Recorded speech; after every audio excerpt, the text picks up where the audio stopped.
we get this little guy now, don't we? Nope, that's just a bunch of Nerf stuff.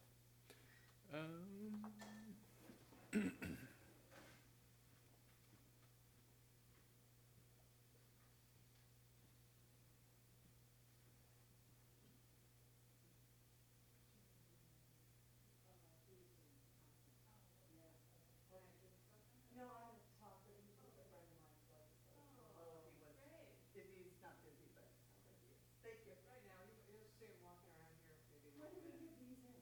I can take it right now if you Oh, like. okay, here you go. Thank you. Thanks. Does the wireless one just hang on the 30? You know, we put it away because the batteries ran down and the rechargeable batteries, and we don't have backup. Oh, the charger? Hello? Really? Yeah. What's that used to recharge? It's double A's. Huh. So we thought, I don't think anybody will need it tonight because we're doing them, straight up at the closing. Last one for a couple months. Yeah. This will be a long one. And get it You all enjoy in. that summer break? That's right.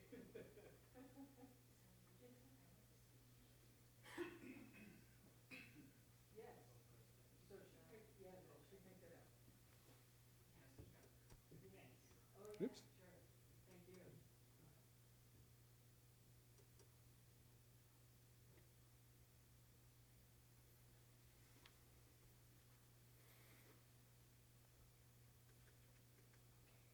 Shannon, I'm gonna get out of here. Yeah. You're good to go. I think Kistrin has it, the feed set to turn over at 6:45. I don't know if you changed that. I don't know why Nope. she starts it way early for Yeah, some reason. that's pretty early. But I set YouTube to start at 6:55, so you know, just so you know, the feed might stick on. I didn't think YouTube had it on there, sir. Yeah, well, he's not right. I'm not sure about that. Oh, did you set the event?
right.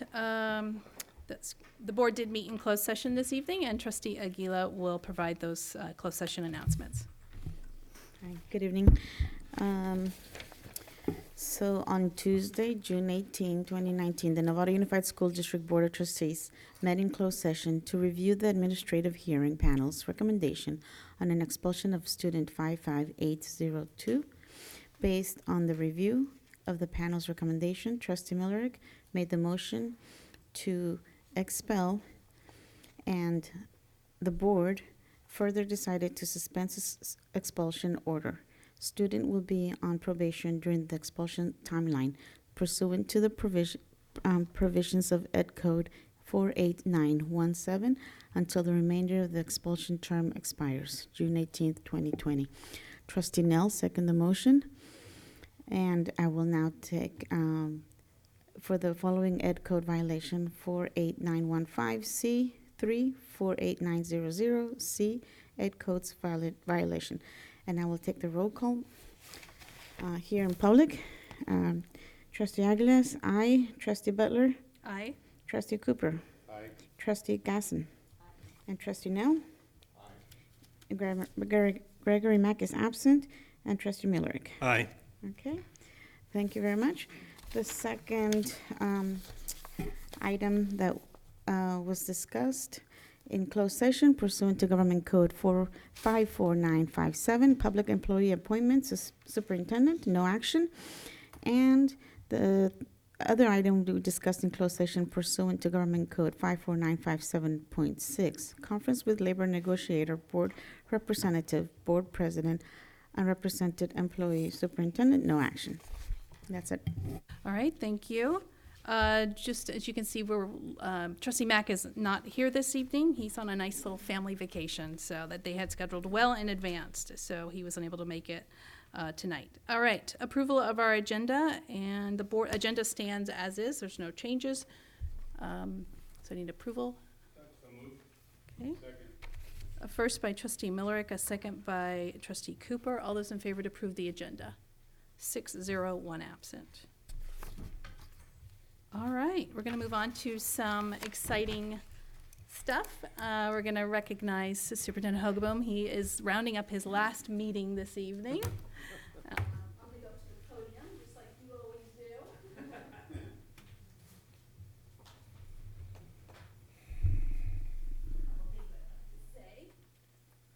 All right. So 4 years ago, in April of 2015, the majority of the board that's sitting here today enthusiastically selected you as our next superintendent here at Nevada Unified. Your experience, collaborative leadership, style, and innovative thinking were just a few qualities that were right for Novato. Although you're leaving on a high note, I think we can say that for sure, and going not too far from us, the hard work and dedication will continue forward. When you look back on where we were then and where we are today, we've done some great work. It's kind of a wow moment. We've done a lot of stuff. So today, we are deeply committed to equity and guided by our equity imperative declaration. We are guided by our graduation profile and 6 C's, which is our North Star.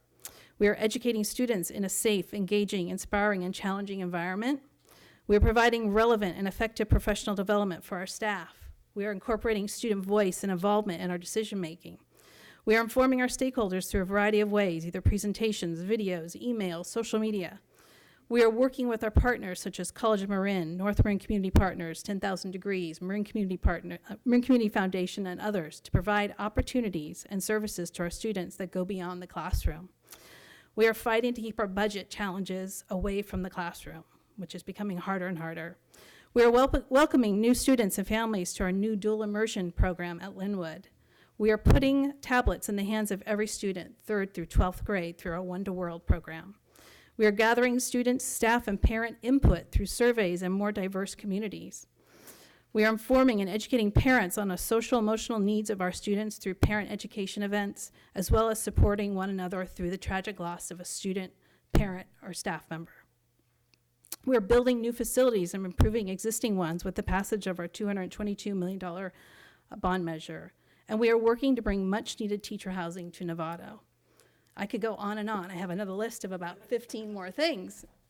So we've done quite a bit here under your leadership.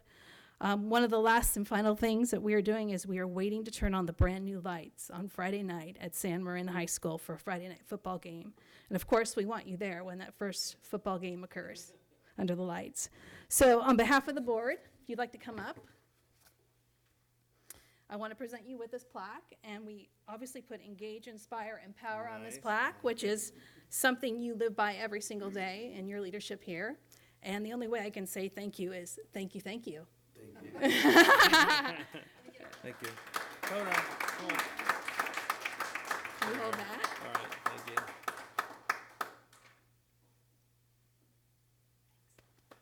Thank you. Thank you. Board members, if anybody would like to add to that?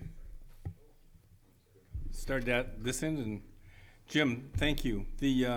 When you came here, we're a little bit on a rocky footing. We needed to clarify the direction of this board and this district and how we serve the students. Clearly, the right answer is to look to the services that a student receives and that a family receives in the Novato School District. And your clear focus on putting educational programs in the classroom, measuring the child's progress year over year, and making sure that that's how we assessed the district, and not did one student do well, but that all students did well across the board, has been a welcome view and direction. I'm sorry you're decided to go deal with the other school district that we all know about, but I really appreciate the progress you've been able to help Novato make in serving its students. Thank you very much. Trustee Nell? Sure. I really agree with what's been said already, so I don't want to sound too redundant because I literally would be repeating Trustee Millrick and Trustee Butler. So I think I'll just say thank you, Jim. You did a really good job. I was really happy when we decided to hire you. Everything that we've talked about, it seemed like you were really the best fit for the times that we were in. We were coming out of some major changes in education here in California, and you did an excellent job with your collaborative leadership style and helping to adopt the programs that were necessary. I'm talking about the change in the local control funding formula, the development of our local control accountability plan, and the adoption of Common Core, just to name some of the things that we were all going through simultaneously. And so honestly, that was very difficult and challenging, but that you seem to be the right fit, the right person, and the right style and collaborative leadership that we needed. And I really appreciate the work that you've done for us. So thank you very much. Anybody else? No? You can go down the line if you'd like. Well, he told me we were going down the line. So I concur with everything that's been said, and obviously I'm the newbie here, but one of the things I want to add from a personal perspective is I love that you always had a smile and you were always willing to listen to my numerous questions and deal with all my inability to comprehend some stuff, and always just kind of take it in stride. So I was grateful and appreciative of that too. Hey, Jim. I can remember back when we made the decision as a board to hire you. I got many phone calls from people who were long-time employees in the district and said, boy, you did the right thing. That guy is great. You're lucky you got him. So I'd like to echo that. You've done so many good things. The initiatives, bringing the community together, our community, parents, staff, police, fire, everybody in the whole community, the city of Novato. I want to thank you for that. We're going to miss you. Definitely your sense of humor. It's been a pleasure working with you. So good luck to you, and I'm sure we'll see you around. Trustee Gila? Yeah, just wanted to say, same thing, just been very blessed to be able to work with you, and your smile too, your human kindness has really been a great asset to your leadership. And I wanted to just say, the school district is much better because of you. And our students are better, our community is better. Everywhere, every community event that I would go to, there you were. That was definitely one of your strengths. and we're gonna miss you. And it was an honor to be able to be one of the trustees that spoke to Sarafel and expressed how I felt. So thank you so very much for everything that you did all these years, and we're gonna miss you. I have nothing more to say. Would you like to say anything? I would like to say something. Yeah. You said anything about his colorful No, we didn't. There you go. That's okay. Well, thank you, everybody. It's been, coming back to Novato was really fun. It wasn't like going to some district that I'd never been to before because I had got my first administrative job at Hill. So coming back here, and Dee Dee Shannon's out there, who was at Hill when I was there, and running into Dee Dee and Louise, and I just had lunch with Sharon Zwerin, who was at Hill, and Sally, and a bunch of other people. So coming here where you ran into people, and even I remember when I first went to Pete's, and there was a kid, AT, who we had at Hill, and he was at the Pete's coffee shop. So when you kind of come home like that, it makes a big difference when you feel you know people. And I really appreciate the board hiring me in the first place, coming up from the Central Coast. And it's just, you've been a real pleasure to work for, and it really all starts with you guys. And a lot of times when superintendents get together, they talk about some of the strange board members that they have and how they get things off task. And really, you made it so easy for me to do my job because you knew exactly your role, which is to lay out the big vision for the district. Debbie being board president numerous times, I totally appreciate the detail orientation, the history, and you knew exactly what you were supposed to do, and all of you did, and the support was amazing, and that helps me to do my job and run the school district and not have to worry about some private agenda that you guys had, because you didn't have that. I think the most recent example of your big heartedness is when we're redrawing the district lines. You guys are like, we don't want you to take, who's a current trustee into account. And so you always have the bigger picture of the district in mind. You always have the students in mind. You ask great questions. Sometimes it seems like we're here for a long time, but really we're only here for 5 or 6 hours a month. And you're asking really good questions about teaching and learning and students and equity. And I really appreciate that. So that made it easy. And then we have a terrific staff led by Mr. Koska and Amy and Yancey, and principals that are great. And I said in my email out that Jan Derby always told me that we had the best teachers in the county, and she knows that because she's worked with a lot of them. I can't say that when I go to Santa Fe, but I'll say it now before I leave. But really, the teachers here are amazing, and teachers aren't the same everywhere. And our classified staff and getting out there and working with those guys was really fun. So I've just had this has been a highlight of my career, being here with all you guys and with the teachers and everybody. So I'm really appreciative of you guys hiring me, and it was a great time, and we'll stay in touch. So thank you.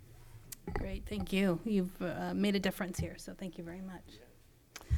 All right, so now moving on to the excitement, a little more excitement. The next item on our agenda is the appointment of our new superintendent, Chris Koska. And what I'll do is, this first item, I'm just going to provide a little bit of background of how we got here today. So back in April of last year, again, the board put into action a proactive plan put in place that was not common in school boards to do. We knew at some point our Superintendent Hoogboom would be moving on. We understood that the state of the district financially and the work that has been done and put into place to move our district forward over the last 4 years under Superintendent Hoogboom's leadership. The idea to go out for a new superintendent and possibly have somebody coming in with new ideas and change things up was not what this district needed at the time. So at that point, we knew we wanted Chris to be our next superintendent. So we acted upon that and said, upon Jim's departure, Chris Koska will become the next superintendent. So here we are today with that. And we also, one of the things, and the board has had an opportunity to work with Chris for the last 4 years as well. We knew that he was the right person to provide continuity and build on the great work that has been done. Chris has expressed several times that this is where he wants to be. He knows our district and the hard work that all of our employees have done. And then I have a little more information just in regards before we take action on this. He has a wealth of knowledge and understanding of all aspects of the school district. His experience is broad as a teacher, assistant principal, a director, executive director, and now serving as our deputy superintendent. He's also certified to serve as a school business officer, as well as earning his doctorate in organizational leadership. For the past 4 years, he has served as our assistant superintendent of HR and deputy superintendent of HR and strategic development. So although he's had 4 years of HR experience, his knowledge is very broad in all areas of the school district. All right, with that, I would turn to the board and see if they have any other comments they'd like to make, and otherwise the first action we do is the appointment of him as becoming our new superintendent. Trustee Millerick. So if I hear no questions from the board, I'll move appointment of Chris Koska as the superintendent of the Nevada Unified School District. I'm happy to second that. All right, so Trustee Cooper is a second. So I have a first by Trustee Millerick, a second by Trustee Cooper. I'm just going to do a roll call vote on these two items. Trustee Millerick? Aye. Trustee Nell? Aye. Trustee Gasson? Trustee Cooper? Aye. Trustee Aguila? Aye. And President Butler is an aye. So it's affirmed that he's been appointed as our next superintendent, effective July 1, 2019.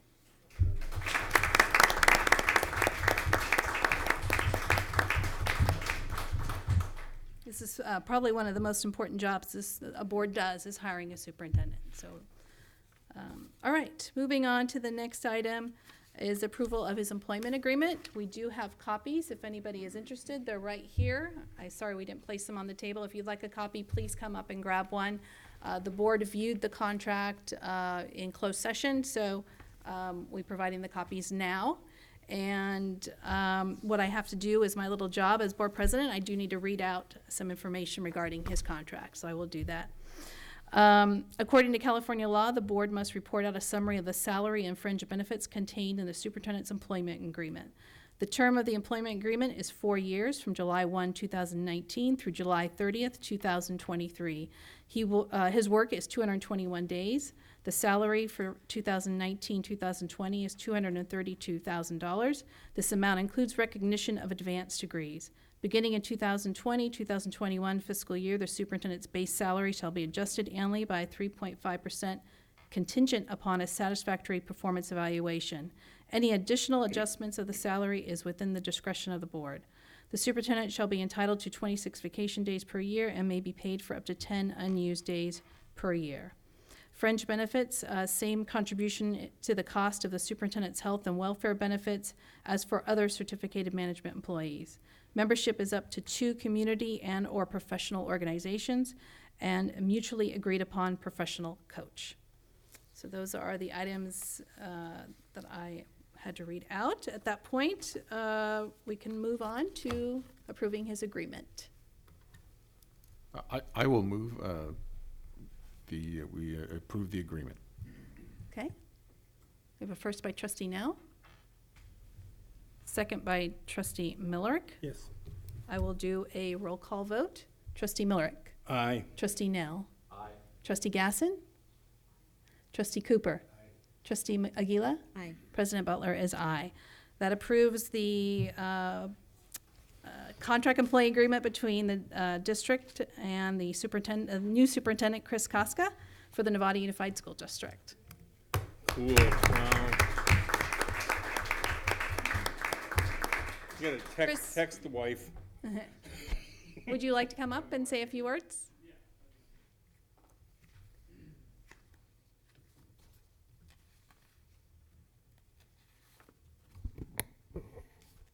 So I can't thank you enough for this honor, this privilege to serve our community. When I came here 4 years ago, I had a conversation with our superintendent, and he said, what do you want to do after you finish this position? And I said, I want to be a superintendent. And Jim said, I'll do everything I can to help you get there. And I didn't know that he meant that he'd leave the job so I could get there, but I do appreciate that and all the support and opportunities he's given me along the way. So this is a fantastic community. I've learned to love the city of Novato through my experience here, and especially these trustees. But the biggest reason I want to be here is our kids. They are fantastic. They're wonderful kids. They need the support of us as a school system. They have fantastic teachers and support staff, and I want to work with those teams and with the board to make sure that we do everything we can to improve our system. We have some big things that we should be proud of, that we should celebrate, and we have some big challenges ahead of us. And I look forward to working with the community to celebrate those successes and to work together to solve our challenges. So I thank you so much for this opportunity and look forward to serving the city of Novato in this new role. Great.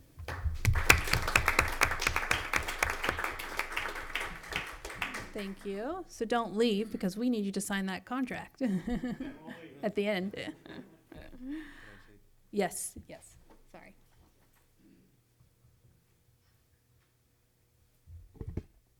Can you come up here, please, Mr. Koska? Because as a new superintendent, I have a few items, a superintendent survival kit that I'm sure you're going to need.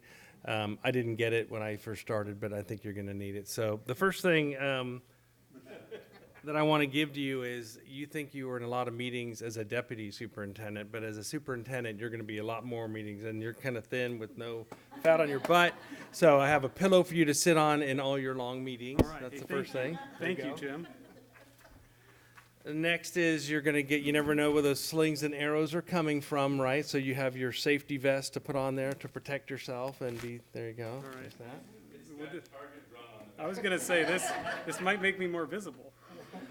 One of the things Chris is going to work on is to be more fun, because being a superintendent can be a little heavy and a little serious. And so if you look on TV, all the cool people and fun people have the Nerf basketballs in their office. So I want to make sure that you're part of that group. Increase the fun factor. Increase the Got fun it, factor. got it. There you go. Good. On those really bad, Chris will allow himself one Coke a week, being the disciplined person that he is. But there's going to be some days, Chris, when it's not going to go so well, and you're going to need the big Coke. There you go. I hope I'm running out of hands here. There you go. I only got one more. The last one is that sometimes you don't feel like smiling, right? Because things are a little tough. But this is a big smile, so when you don't feel like it, you can just put this on, and whenever you need it.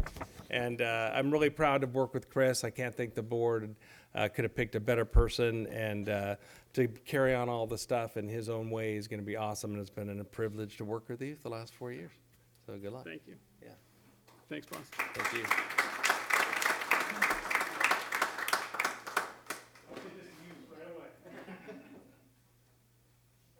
All right, so let's move on to our usual business.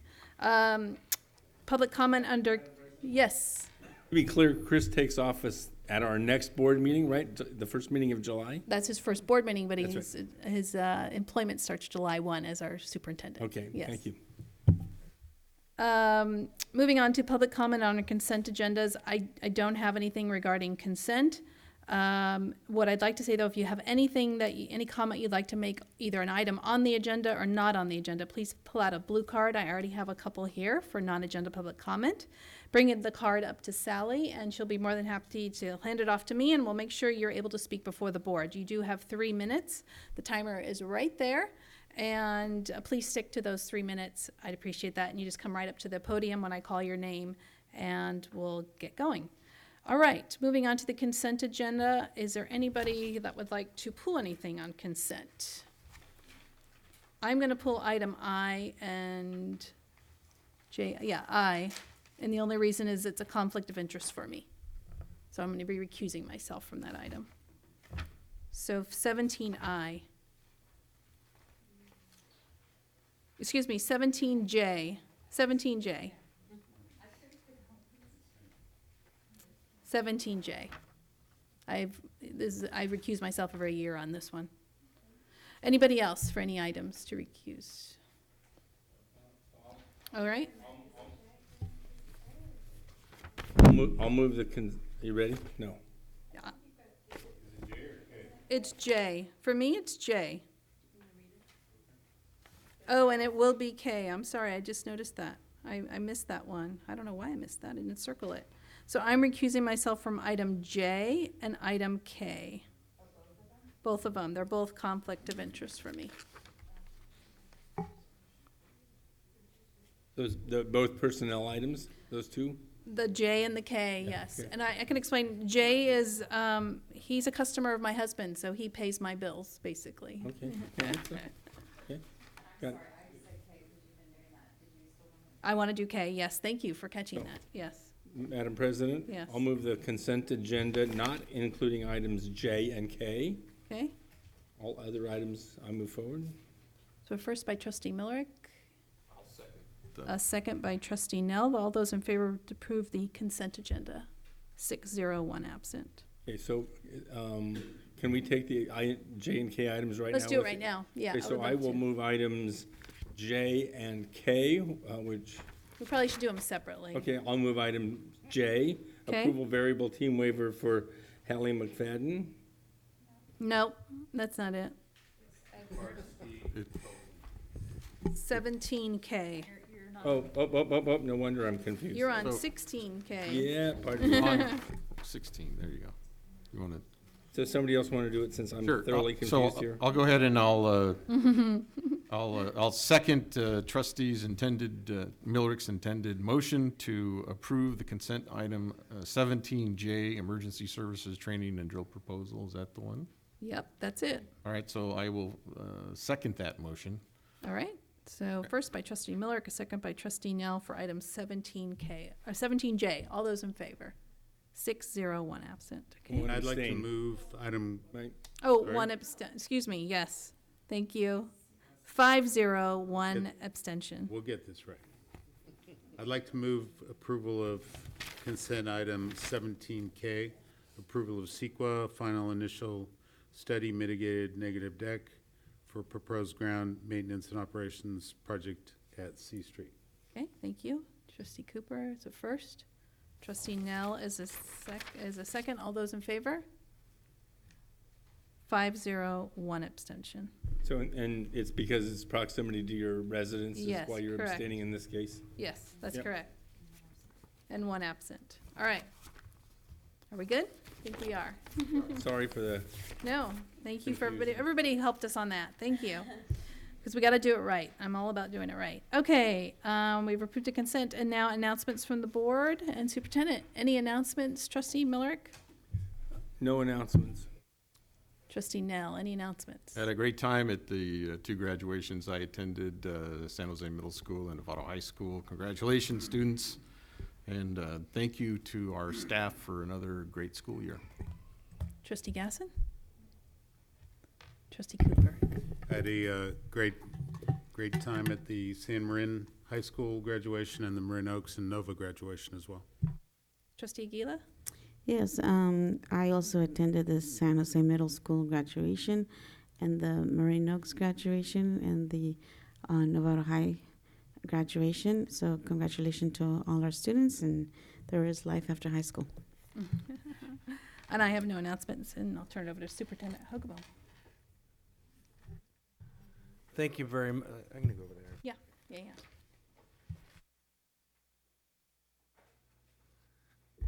So we've been doing a lot of hiring over the last few weeks and very excited to have Jeff Wallace with us today. Jeff, you want to come up here for just a second? So Jeff's going to be the new principal at Sinaloa Middle School.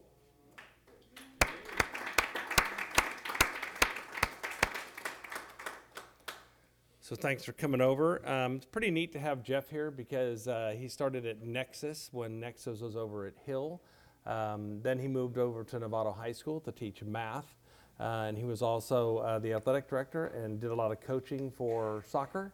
Then he moved over to become the vice principal at John Swett High School.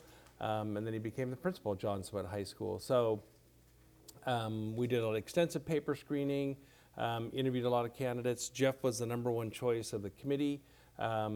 Then we interviewed him afterwards, and we really feel lucky to have him with his experience.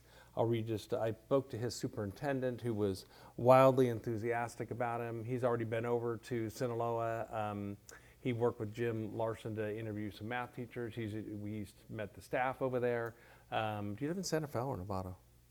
Terra Linda, yeah, San Francisco. Terra Linda, so he lives close by, so he doesn't have much of a commute, so that's excellent. But All the teachers on the committee were very favorable with Jeff. We feel like he's just what we need over there at the right time. Just a real brief thing that actually he wrote from his resume. I'm a passionate educator with over a decade of experience teaching, coaching, and working as an administrator in a K-12 setting. My greatest strength is in building strong empowerment teams and working collaboratively with teachers and other staff to produce positive outcomes for students.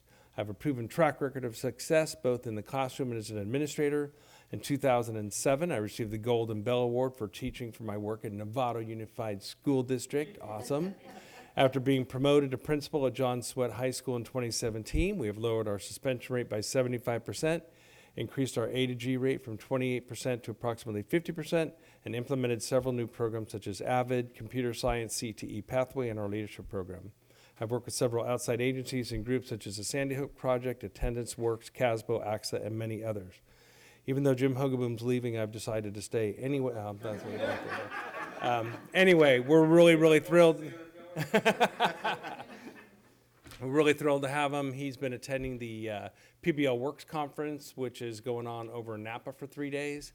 And we're thrilled to have you, and I'll let you say just a couple things about yourself. But welcome aboard. Thank you. Well, thank you all. I'm very excited. This is a great privilege for me. This is kind of like you were saying, it's kind of coming home. This is where I started. I've took on the role at Nexus Academy, moved to Novato High, had a great time. I love the students here, the parents. This community is very special to me. I spent many years coaching, teaching, and just being part of the Novato community. And so to come back here to be with this parent group, this community, and these kids that I know and really love is awesome. So I'm super excited. I'm very excited to work with Chris. And I've been getting to know the staff and the teachers, the administrators here in the district, and it's been just great so far. So I'm really excited, and thank you all for this opportunity. So thank you.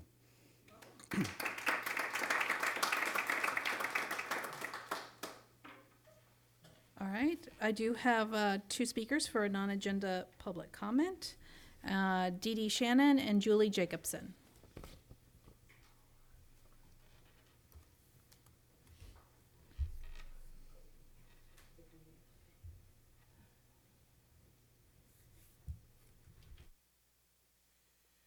Hi, my name's Dee Dee Shannon. I know many of you.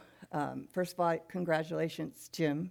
He was an awesome assistant principal at Hill, so it's nice to see you again. And I've been at this board meeting as a parent, a teacher, a union rep, a principal, and now I'm here as a grandmother. So one of my grandsons is right over there, and my granddaughter is out in the hallway with my son because she hurt her foot and she can't walk on it. But the reason that I'm here is that she came home Monday, the day that was so hot. And she's 6 years old, and her body temperature was so high. Her body was so hot. She was in tears. We gave her ice water. We put her in the shower to cool her off. And I was really upset by that because she just could not handle all of the heat. I think it was 105 that day in Novato. So Tuesday and Wednesday, we picked her up early so that instead of staying for the full day for her studies, for her health, we picked her up at lunchtime so she wouldn't stay the extra time.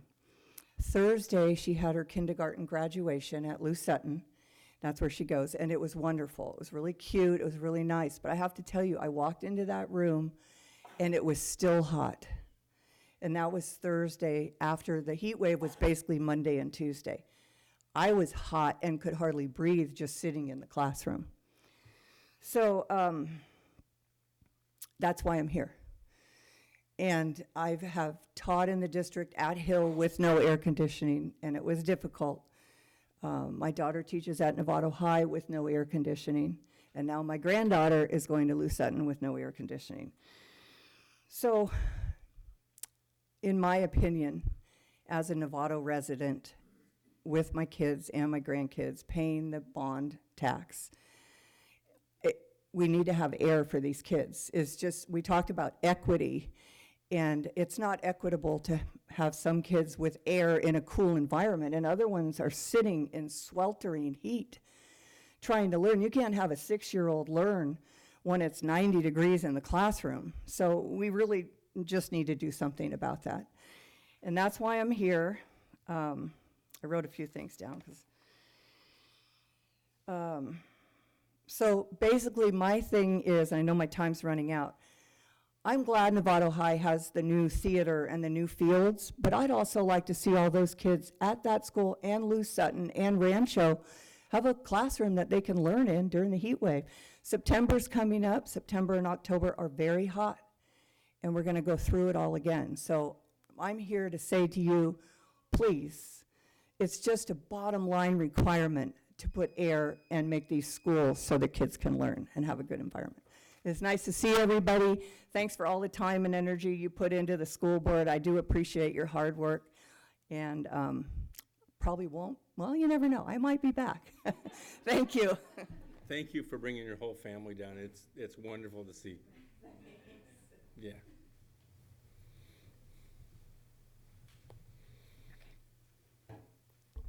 Hi, can you hear me? Yeah, okay. Hi, my name is Julie Jacobson. I'm a parent of 2 children at Lou Sutton. As you know, there's a definite problem with the temperature control at our school. Classrooms were in the mid to high 80s and into the 90s during our last heat wave. This is a direct quote from a teacher at our school. I can say, most teachers at Lou Sutton think air conditioning is essential. I can say that a classroom that is 83 degrees by noon on a hot day is not conducive to learning. When it is hot like that, there is no relief for students. It is difficult for them to focus, and they are more irritable. On top of that, teachers are also addressing health concerns a lot more, especially with overheating and dehydration.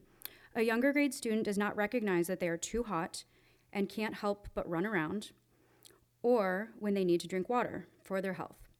When these days do not happen often, it is extremely difficult for any true learning to happen.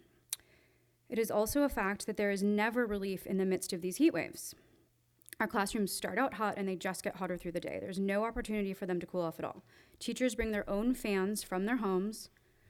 I was never provided with one, to offer a modicum of relief for the students so they do not misbehave throughout the day. End quote. In reviewing some of the data that you guys put together from a board meeting on November 14th of 2017, I saw a graph that showed that Lou Sutton didn't always have temperatures that were warm enough. So, right, yes, okay. So that led me to believe there was a possible solution in looking at the Williams Act and a violation of that would allow for funding to help upgrade the heating system and adding an air conditioning unit. I asked that you consider adding air conditioning to Lou Sutton and the other schools that don't have it currently. And if that's not a possibility, to please add this topic to your next agenda to find a solution for the children. Thank you.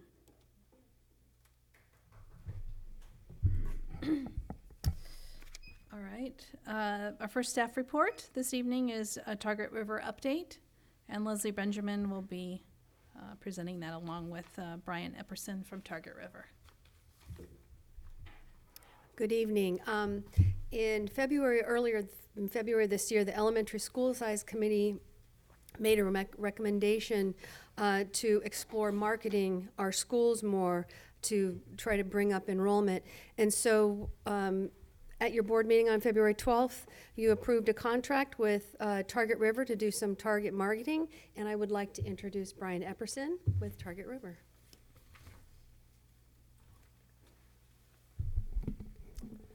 Good evening, President Butler, trustees, and Superintendent Hogeboom.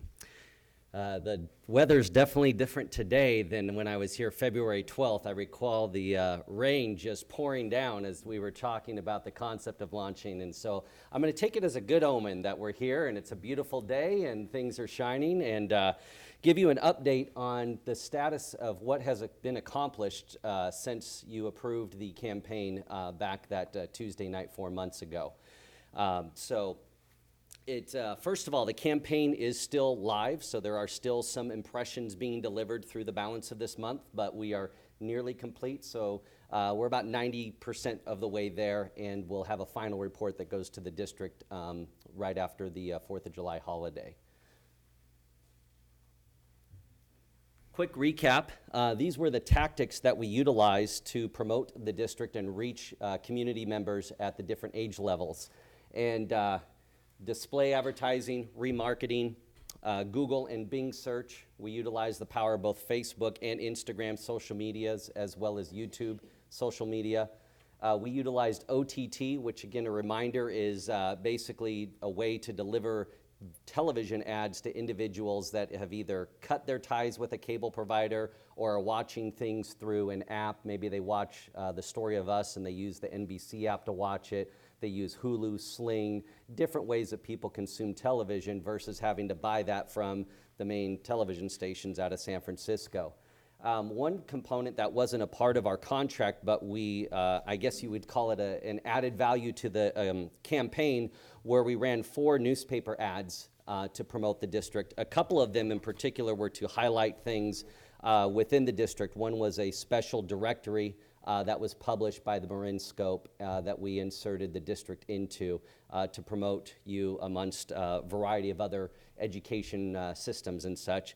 And another as well, which you may have seen, was a recognition through the Reader's Choice that the Marin School of the Arts had received back a few months ago. So we included the costs of those ads in our campaign and the design and everything that we did. We had the yard signs that were out there. I saw one at the front of the district office as I was pulling up this evening. We had 3 e-blasts, which were emails out into the community, and then also flyers that were distributed. Those went out to area preschools, Montessori's, other child care centers, again, to touch those children that were at an early age, in hopes that we make sure that your school sites make the shopping list when they're making that decision for pre-K, TK, kindergarten. These are just some of the examples of different types of messaging that went out there, from one of the newspaper ads to the flyer that was distributed to the elementary or to the preschools, the landing page, which highlighted some of the key efforts or key values of the district, as well as some of the other digital ads, for instance, on Instagram and the display there. So we had a lot of different creative that was going on, touting different things, different exciting programs that are happening at the district. And some of them you'll see are very specific. So early childhood development, for instance, that ad being a digital ad, we're able to target families that were searching for programs like that or have been identified by the fact that they're a parent of a toddler or preschooler. So a lot of the advertising that we did was targeted with different messaging based on who, or depending on who we were sending that advertisement to. So if we were sending it to somebody that had a middle schooler to early teenager, we wanted to make sure that they had a message promoting your high schools. It wouldn't be really relevant showing them a message about your kindergarten program, for instance. I realize I don't have any examples here, but we did many of these elements, as I mentioned we would do during the board meeting, were also in Spanish, Spanish language on Facebook, Instagram, as well as a lot of the display ads that were out there as well. So we sent out messaging both in English and Spanish. Let's see if this will play. I showed this back in the board meeting back in February. I don't know if this got embedded right. Let me see if it'll play again. No, it's not going to do it. Okay. This was the promotional video that was airing. Here's a summary of the highlights of the campaign. So when I sent this to Leslie last week, we were at just under 3 million impressions. Again, an impression is a set of eyes or that see an ad, or a set of ears that hear an ad. Our contract guaranteed that we would deliver 2.75 million impressions. We were at just under 3 million last week. As of about an hour ago, when I checked, we are at 3.153 million and counting. So we'll probably end up somewhere around 3.2 to 3.3 million impressions that will have been delivered by the campaign to the community. Some of the things that we cannot count an impression for instance, are the number of people that saw one of the newspaper ads. We know that the newspaper publishes so many, but there's no way to count that. We don't know how many people saw the yard signs out in the community. We don't know how many people dove into the emails. We know how many we sent out. We know how many were open, but those are things we don't count in the impression total. So in reality, that impression number is larger, but since we can't track it specifically, we only report on the things we can track, like the digital elements. One thing that I want to highlight here is we spent 102 hours of search engine optimization work. So that was work done for your site, both on-site as well as work we did off-site to improve your positioning in Google and Bing and the other search engines. This is work that we did, we consider a lot of heavy lifting now that leaves long-term benefit for your district as people go in the months and years to come to search for education programs in this area, whether it's best school near me, top elementary school, great dual language immersion. So they might use generic terms or they might use specific terms related to your school. So a couple of things that we've already seen were some improvement year over year. So we wanted to see how that, if there was a lift so far. So in your organic web traffic, which is where people have done a search and then they've clicked one of the listings that pops up below the paid ads, you've had a year-over-year increase of just over 14% in your traffic from that. Overall traffic has gone up just under 21% year-over-year as well, looking at February through June of this year versus February through June of last year. So are we taking all the credit for that? Absolutely not. We are definitely a contributor, along with the collective efforts that the district's doing and putting more content out there and being more visual as well and visible in the internet. But this is definitely one of the components that drove that. We did 7 press releases that went out to local, area, and national media, driving traffic back to the site. And that was actually one of the tactics that we did to help elevate your positioning on the search engines. When Google, for instance, sees that there are a few hundred different media outlets that are running a topic or a story about you and it links back to your website, they consider that highly relevant and you are an expert, so to speak, in that theme or that topic, so it increases your positioning. So that was one of the tactics that we did. During the board meeting on the 12th of February, I don't recall which trustee it was, but somebody asked me how many leads we would deliver. And I committed on the spot that we would deliver at least 250 leads. So happy to report, and again, I know the number's gone up because I see the notifications, but so far we are at 346 between the inbound calls that we tracked and the inbound email leads. Again, that number's continuing to rise because the campaign's still growing. So we cannot track every call that comes in. For instance, somebody maybe saw a Facebook ad, then saw the newspaper ad, and then was triggered to call you because they saw the yard sign, so they went on the internet and saw your district's phone number and decided to call. We can't track that phone number, for instance, but the numbers or the ads that we could track with a call tracking number was how we came up with that total. And then the emails, those were generated through the various ads that we had out there and emailed into the district office. And again, this is a combination of both English language and Spanish language ads that the district has been handling over the past few months. So that is an update at this point. We can share, we're pleased with what we've accomplished so far. We're optimistic and hopeful that there is good news to come as we go into enrollment numbers and information coming into the next school year. I'd love to be able to say right now, mission accomplished, it's done, but we don't know that yet, right? So we need to see what the numbers are going to look like at individual school sites as well as a district overall. Questions? Questions? Trustee Gila and then Trustee Cooper. Thank you. I was wondering, with the 203 bound calls and the emails that we also received, and maybe this is a question for Leslie, what is the content? What was the content of the phone call and what was the content of the emails? I mean, were they there to ask questions about the campaign, ask questions about the district, enrolled their students?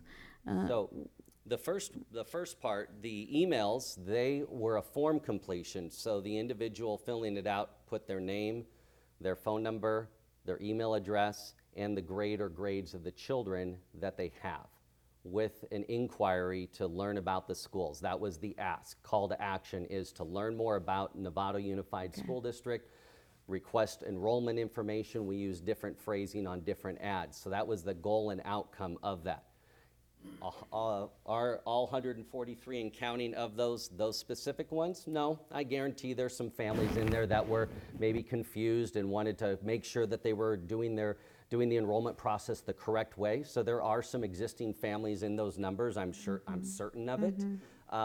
We don't think that's a negative thing. Anytime we have an opportunity to make sure that we're touching and connecting with a family helps ensure that you're protecting your back door and that they're not leaving to another school. But definitely the ask was to receive information about enrollment. On the phone calls, that's what the ad said. We still get people, though, that'll click an ad because they see it on Google, and if Google sends it to you, you trust it, so you click the ad, and maybe you wanted to find out information about a summer program, even though the ad said, call now to learn about our schools and enroll your child. So some of those calls, same thing, were people that were inquiring about an existing program, maybe transferring from one school to another, things of that nature. So are 100% of them new potential inbound students? No, a good portion were, so it's a mix. And this was a 90-day campaign, correct? We officially launched, we started ads literally the next morning after I left here, so on February 13th, and so we'll run through June 30th. Okay. So, what, 4 months? So really, all this, thank you. So these things are things that have been done, and we won't know the results for a while till, right? Yeah, there's definitely different ways that the district can sit and can review and analyze this. Some of it will be, you know, what did we open last school year at versus this year? How does that compare to prior years? So if you had been on a downward trend, for instance, and now you're flattened, would you say that you had some success? Yes. If you saw a blip up, yes. If you looked at different grade levels and saw that we had a greater influx of kindergartners coming in than we normally do, that would be another data point to look at it. So each of our client districts that we work with kind of measure it differently. A couple of our districts have their experts, so to speak, that predict what they're going to open the next school year attendance-wise, and they measure the number against that prediction, for example. So, yeah, look forward to that. Yes. Thanks. I do want to add in some anecdotal, information where you're asking, like, you know, who was emailing in and stuff. And there were, we've talked to, I've talked to probably 40, 50 families, and then there was a lot of Spanish, of which Carmen, Morena, and Susie Hirschfeld also talked to. The pre-K families, we forwarded on to the YMCA because to have them follow up on our pre-K programs, and they speak Spanish as well. And I think just connecting with with the families that we were able to connect to, because sometimes the phone number was disconnected or whatnot, you couldn't leave a voicemail. But I think just the fact of calling them back and saying I was with the Nevada Unified School District, we're making that connection and that sort of engagement. And even if they weren't coming to our district, or maybe they lived in San Rafael, I think just making that connection, oh yeah, well I remember we're thinking about moving. I remember, I explored something at Novato about Nevada Unified, and I talked to somebody there. They seemed really nice. It seemed like a nice district. So I think we put on a really good, we put on our face there that how great we are. And anecdotally, I was looking through the data of the spreadsheet of who I've talked to, and I came up with about 14 promising leads. 7 in kindergarten, 2 in second and third grade, 2 each there, and a 4th, a 5th, and a 6th grader. Of people who said, oh, thank you, I'm really interested, I want to enroll. So, I don't know that yet until we can check it later. That's what I was looking for, that number. Yeah, And I had. so that would make up what we paid for. So, Absolutely. And planting the seed. We may not see the Well, we definitely plant, but we'll definitely planted the seed. Well, I think we definitely planted the seed because we had, as of last week, about 40, just minor rough numbers, but about 46 pre-K. That's a lot of pre-K kids. And then darling, 6 families had like young babies and maybe 2-year-olds, and they're already thinking about school and stuff. So I thought that was really sweet. They're already thinking about that. So, connecting with those families, just to don't forget about us. I Trustee- don't know why she said San Rafael. I apologize for that. Sorry, what district? Trustee Cooper? No, you were joking about even if a family from San Rafael called, and so, yeah. Yeah. Well, at least they're coming north rather than going south like somebody else. Exactly. Trustee Cooper, you had a question? Yeah, Brian, and I appreciate you coming tonight, and thanks for the update. I think Trustee Aguila asked I was looking for some kind of hard numbers, because where are we at on our registration process for next year? If I had a kindergartner coming in for next year to start next year, could I enroll that student now? Of course. Okay, You so- can enroll all year round. Okay, so I guess that's leading to my next question is, have we had anyone that you know out of these 122 actually enroll yet? Well, I haven't checked, I mean, that's sort of a comparison. Well, when families fill out the information, it's the parent and a phone number and their email address. And our student information system is driven by our students, right?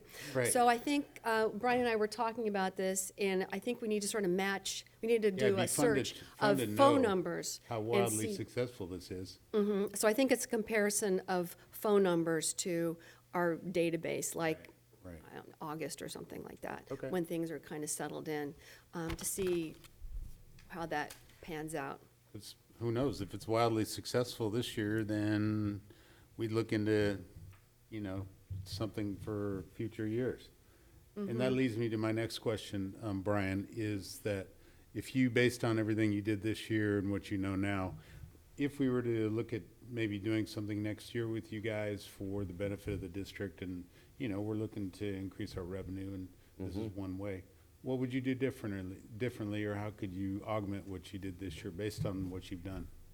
One of the first things that I would recommend we do is to create more videos that tell more stories, and tell stories, for instance, at the transitional period. So to reach out to families that are going to start at that kindergarten or first grade level, a family that's making that decision about where to send their middle school child and then on to high school, because we can actually take those and deliver them digitally to people of those age-appropriate households. So we can literally go into Facebook, for instance, and choose parents of 3 to 4-year-olds and send that kindergarten video to them in the zip codes that we identify we want to send that message to. And other platforms allow similar type targeting as well. So that would be one of the first things that we do. We've been seeing good success with many other school districts in doing that further segmenting. Some cases because we get a lot of great footage when we go out to the school sites, we'll create other videos that the district can push out that might be about different programs. You might have something that talks about accolades that you've received, or a new facility, or new programs, or new highlights, or athletics, and talk about 8 to 10 different things that people might be excited about as well, and make that available. So that would be probably the biggest thing. The second thing would be start earlier. I would say that we would want to start this in the fourth quarter, what we are doing with a lot of districts. And I'm getting married on Friday, so that's why I'm going to use this analogy, I guess. Thank you. You don't ask somebody for their hand in marriage on the first date, typically, right? There's a little bit of courtship that occurs.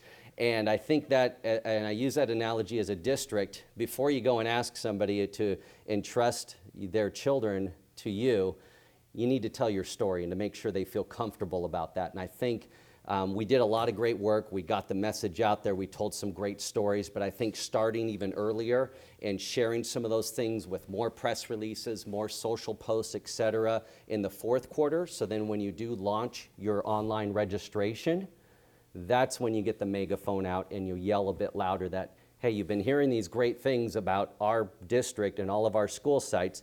Now bring your child here. So that would be something more of a timing of what I would recommend shifting if you were to do another campaign. Okay, thank you. What? What's that? She said yes. She did, yes. Trustee Gila. Okay.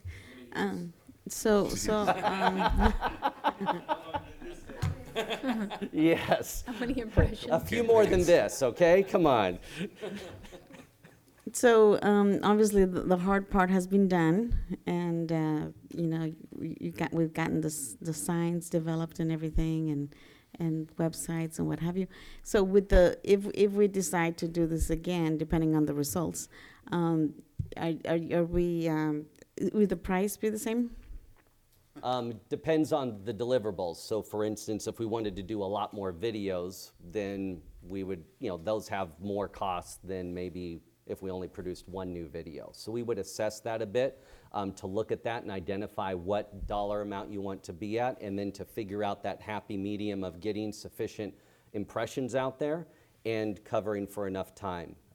Just last Thursday, I was with another school district, and we were able to take their contract, which this year was from January through April, and next school year we're running it September through April, and it was $3,000 more only, but we're including 3 more videos, for example. So they are getting us and more exposure for about the same price with a lot more things. So we can take a look at each district, or at your district, and identify what we want to shift and change. Okay, anybody else? All right, we're going to move on. Okay. Yeah. Thank you so much, Brian. Thank you very much. Thank you. Good luck. Yeah. Appreciate it.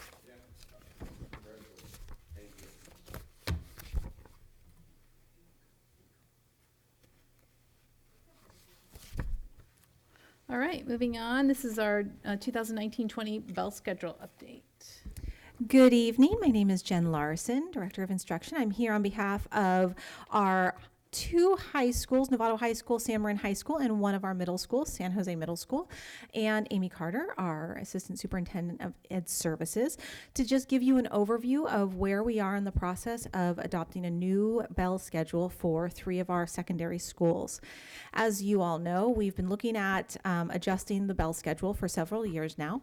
All of the schools have not only invested in going out and looking at other school models, researching different bell schedules, talking to parents, students, staff members, a number of committees, and all 3 have landed on a schedule that can be agreed upon that include either an office hour or tutorial session.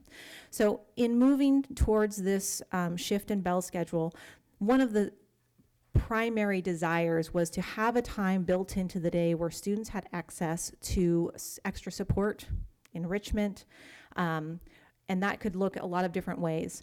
One of our priorities as a district is to ensure that we have the support to provide to ensure that students are academically successful, but also are getting skills in their 6 C's and improving on our communication around college and career readiness. And we know that that's an area that we've been concerned about. Having these office hours and tutorial sessions allows for a lot more flexibility in how we can serve our students. And so tonight I have with us our 3 wonderful principals, Mark Sims, Mark Brewer, and Deb Richardson. And we're here to answer any questions, but you guys have the 3 bell schedules in front of you. At this point in the process, we've done a preliminary audit of minutes. All 3 meet the minutes. I can tell you that at this moment in time, assuming that there are no changes, we are approximately 940 minutes over at San Marin. We are 357 minutes over at San Jose and 1,275 minutes over at Novato High School. Just as a reference, Sinaloa Middle School and Hamilton Middle School already have an alternate schedule, and so those 2 won't be adapted. Can you talk about the teachers and signing on to this a little bit, and how that invite each how of our did this get all principals up? completely approved on that end? And I will say that process was very different at each school, and so I'd like to invite our principals up to speak a little bit to the community involvement. Perfect. Thanks. I'll go first. I'm Mark Brewer, principal at Novato High School. For our process, I just started working. When I got hired, I met with Jim, and it was one of the first things we talked about. And I'd come from a system where we provided opportunities for students within the school day, so I was a big fan of creating that kind of access to improve student learning and understanding for children. So I just went to the staff right away. They had grappled with this over the last couple of years, but not been able to approve a vote. I went to PTSA and some of the community members that I met early on, talked to them about the idea, which they had been involved in the conversations already for about a year. They totally supported the idea and concept. So I went to a group of teacher leaders in our school and presented the ideas to them and talked about the past, kind of the roadblocks, obstacles, what was preventing them from getting there. They've set up some meeting with some key union teachers within our school to talk about the process and the vote. I was able to put together a bell schedule committee, and that subgroup kind of came up with thoughts and ideas of how we could craft it, what we'd use the time for. Then we went forward and actually took a vote from faculty, because they have to vote to approve a bell schedule under the union contract, and we were successful in that endeavor, and it was approved by a very wide margin at Novato High School to go to this new schedule and provide this opportunity for students. Great, thank you. Anything, yeah. No, Mark Sims, yeah. Evening, everyone. So the bell schedule vote result was 72%, which was the highest it has ever been. We have had committee after committee after committee. It's my understanding. I've only been there a year and a half. So we ran this through ILT, which is our leadership team, which has about 20 teachers on board, staff members on board, and we just made a few adjustments based on the feedback every year on why it did not pass or what staff members were interested in doing. And I presented all the details at a staff development back in February, I believe it was, late February. I'd have to check the dates. And then worked closely with our site reps.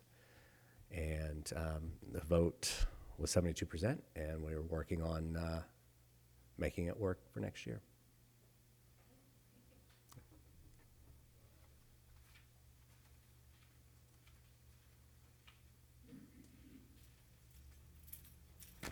Hello, I'm Debbie Richardson. I'm principal of San Jose Middle School. I also come from a system where there has always been a time in the day for students to have a tutorial period, so it was important to me to introduce it to staff. And frankly, it was a little bit of a hard lift for us. Most of the disagreement came from a concern about, well, what exactly would we use this time for, and could our students actually use this time effectively? So we spent a lot of time really thinking about what our goals were for incorporating this tutorial period in our schedule. And I think that we've come down on the fact that we really want to teach students how to do work and get started on work and organize work, because we're talking about middle school students. We want to give students an opportunity to work that is not their lunchtime. And not teacher lunchtime either. And we also wanted to take an opportunity to actually assign students to a tutorial period with their own teachers so that we could build stronger relationships in smaller environments. So when we started looking at working on the culture of our school, building stronger relationships, making sure students feel heard, it all just kind of fell into place, and we did do a vote, and we approved it at 81%.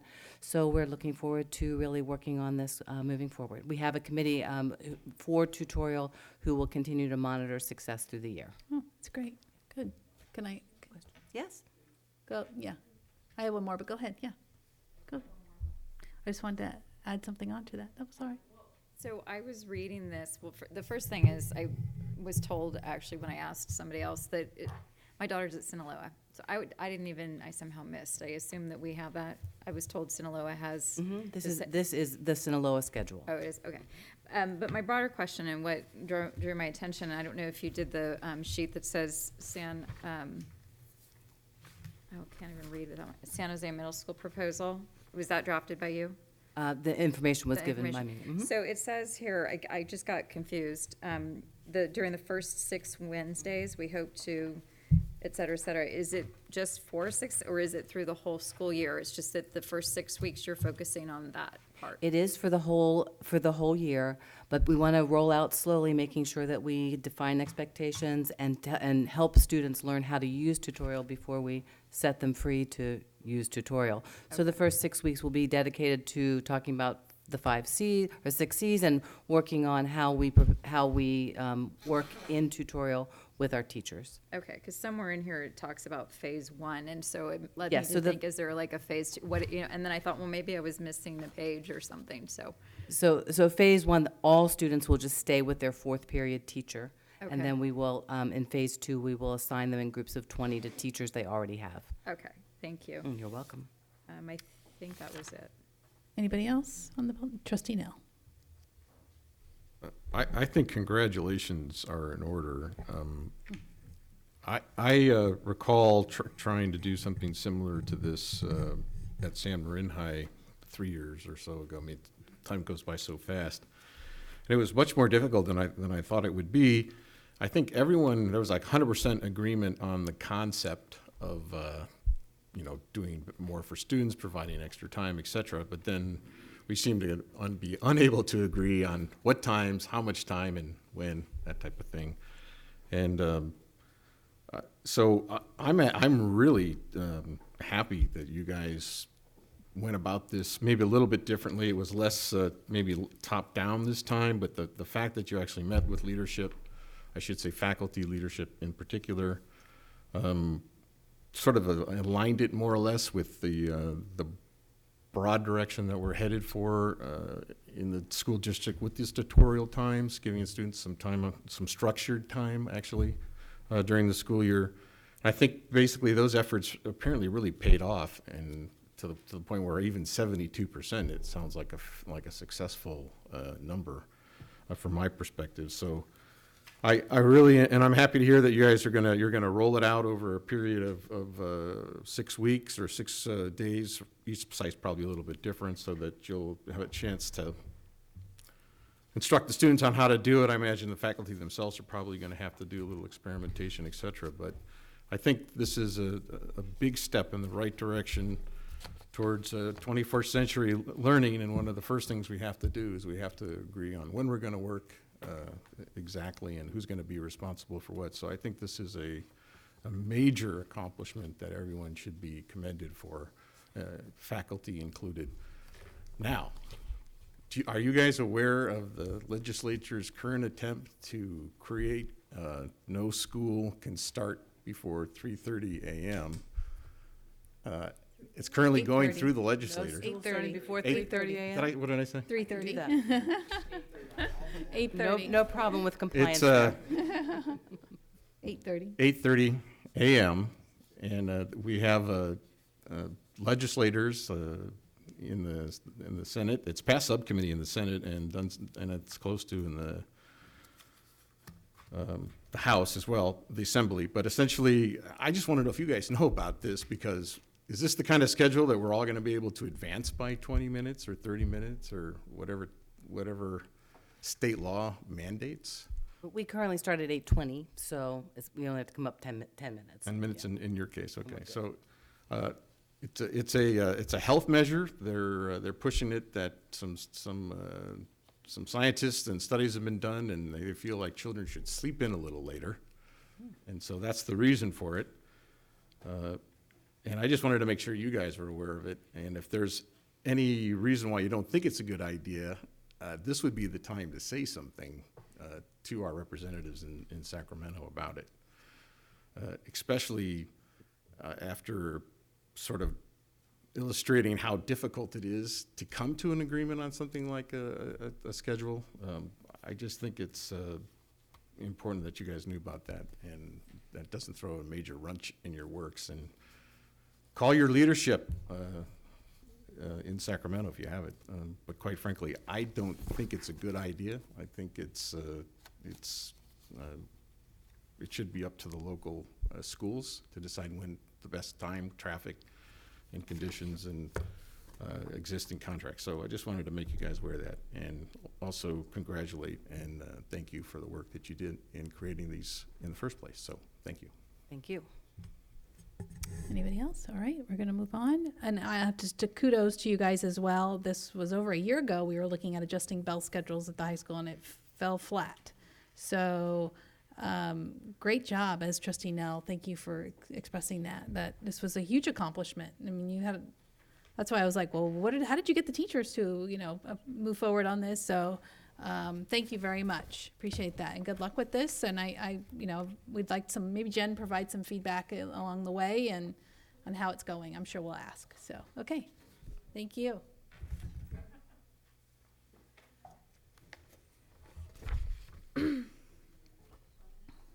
All right, another good report. This is our dual immersion update. Melissa Diaz is here. I am just here to introduce the one, the only, the wonderful. I miss her in my office every day, Melissa Diaz, as we close out our first year of dual immersion and prepare for our next year. She's done an amazing job. She has some incredible plans now that she's got a year under her belt, and so here she is to give us an update. Thanks for that introduction. Good evening, friends. How are you? I saw cookies being passed, so I'm kind of excited about that. Did Sally make them? Oh, yeah, I'll come over on my way out. So I know she put them under there real quick. So I'm here to wrap up the year with you, talking about all the wonderful things that's happening or that are happening at Linwood, specifically around our dual immersion program. And I was delighted and overjoyed, and I think you saw my emotion when we were here with the students and how powerful that was. And so I'm just going to give you some of our logistics and remind you to start with why we're doing dual immersion and why this is so important to our district and our board and our site and our community, and then we'll go from there. So a couple reasons why. There are a slew of them, but I'm just going to speak to these specifics. We're really looking to provide students with a world-class bilingual instructional program such that they can speak, read, and write in 2 languages. Also looking to cultivate an awareness and respect for other cultures and to really empower future leaders of a global society. We hear Jim talk about that often with our 6 C's, and this really encompasses, I believe, all of our 6 C's in many different ways when we're looking at our dual immersion program. Speaking about our first year, so if you don't know, we have an amazing preschool program on site. It is Linwood Preschool. It is grant funded through MCF. We serve 18 students free of charge. We have an Eckers rating of 5, which is the highest that you can receive. With all that great information, they're also doing their program in Spanish and English as well. So it really is providing that introduction to dual immersion to our students, and then they will come into our TK or K program. So our preschool program is actively about a 50-50 split, 50% Spanish, 50% English, with 18 students. We have a fabulous Thriving TK program that's a 90-10 model serving about 20 students, and that fluxes right throughout the year. We have a great kindergarten class that's also a 90-10 model serving about 49 students, and then a first grade program at a 90-10 model with 48 students. So looking ahead, it's a little small here, but this is something that you can find. We have about a 32-page master plan for our program that is currently in draft form that we'd hope to present to our community and our families come August of this school year. Amy Carter and Kath Naum helped me, and they worked very diligently on providing this so that we can have something for our community. I think you might have a copy of the draft in front of you, so if you have specific questions to that, I'd be happy to answer that. What this model basically is breaking down is talking about the instruction in Spanish. And so as you can see, next year we'll progress to second grade, which will be an 80-20 model. So 80% of the instruction will be happening in Spanish, 20% will be happening in English. And as we move up, our goal is a 50-50 split by the time that they are in 5th grade. When we were designing our master plan, we looked at many other successful models in order to really emphasize the importance of this program and really bring it home for us. So we looked at Linwood, we looked at NUSD, and then we looked at some other models to really make sure that we tailored it, but really had the essence in mind. So a question that we're receiving a lot from our parents and our community is what happens after 5th grade. That's a big concern, right? And so the idea is that we're looking for biliteracy, bilingualism by 5th grade, but we want to continue this process. Now we know that when our students get to high school level, they have the option to receive the seal of biliteracy, and they have AP courses that they can take in Spanish there. But there's almost a skip, right, for lack of a better way of saying it, in the middle school program. And so what we're really wanting to do, and it would make sense as we look forward to having this conversation with San Jose, that's typically our feeder middle school, and this is an example of what it could possibly look like. or we become a K-8. We've had that conversation as well. A real big focus right now for us at Linwood is intentionality. Why are we doing this, and what do we need in order to be successful? So I generally don't want to read something this long, but I think this is really important, so I wanted to take a moment. By offering a dual language program to our students, we can give them the gift of proficiency in 2 languages without risk to their academic achievement or the development of full proficiency in English. If we acquire the resources that such a program needs, and if we use the resources well, we can guarantee the best learning environment that a school can offer to the students and the community that it serves. So this really is our focus, and I'm here tonight to obviously share our successes with you, but also talk about some of those resources and those supports that we will need going forward, just to make sure that this thrives and is as successful as I know you all have dreamed it to be over the last 4 years. So school and community involvement. So what lies ahead for us? These are some areas of focus I just wanted to touch on briefly, and then if you have more specific questions, I'd be happy to answer. So a couple of things that we're looking into the future regarding our staffing. So staffing in general, for any dual immersion program can be very tricky because we're obviously looking for the best and the brightest, but the second layer to that is they also have to be bilingual, right? And bilingualism is a different component when you're talking about in an academic setting. You can't just have someone who might be able to read and write well or converse. You know, it really takes a skilled person, because when you are instructing for 6 hours a day and it's all in Spanish, it has to be a second nature to you, essentially, or for some people, their first nature. So that's going to be something that we will be challenged with, and it's definitely something to be very transparent with you now and very candid. I have partners in other counties. So in Sonoma County, we have a sister school that we partner with. There's also a consortium I belong to out of Sonoma State, solely focusing on dual immersion schools. Everyone is saying the same thing. The staffing is one of the biggest issues. And so Chris and I are working really diligently on that. So thank you, Chris, for all of that support. He's been super supportive, and his staff on helping us with that. Marketing is a big component, and for lack of a better term, it's just really getting the word out and really being explicit what dual immersion is and what it means. Also kind of what it's not, right? Because I think people have a misconception often of what they think it might be. It's really important for our incoming parents and students to know, parents especially, that when you're signing your student up for dual immersion, it is 90% academic instruction in a K setting. And so making sure that we're really explicit with that. Last time I was here, I gave you a couple of different marketing tools, essentially, parent testimonials. We have our executive summary about our school, and what dual immersion really looks like. And that's going to be what we're utilizing when folks come on tours into the school and to get a better idea. Budgeting, we require a little bit different resource, so we need to outfit our classes so that it can they can provide, our teachers can provide that instruction. And so all of the resources and materials, including curriculum, anything that we have on the walls, our signage around the schools, we'll need an extra additional support for that. And then testing is an interesting component as well. So we know that our state testing happens starting in 3rd grade. They have released a CASP test in Spanish, and so we'll kind of get to that when we get there. So it won't be this coming school year, but the following, and we'll start looking into that. Susie Hirschfeld and I have already kind of started to dive into what that looks like and how we might implement that. But we do have other assessments that we are utilizing on site for our students that are Spanish-based. So,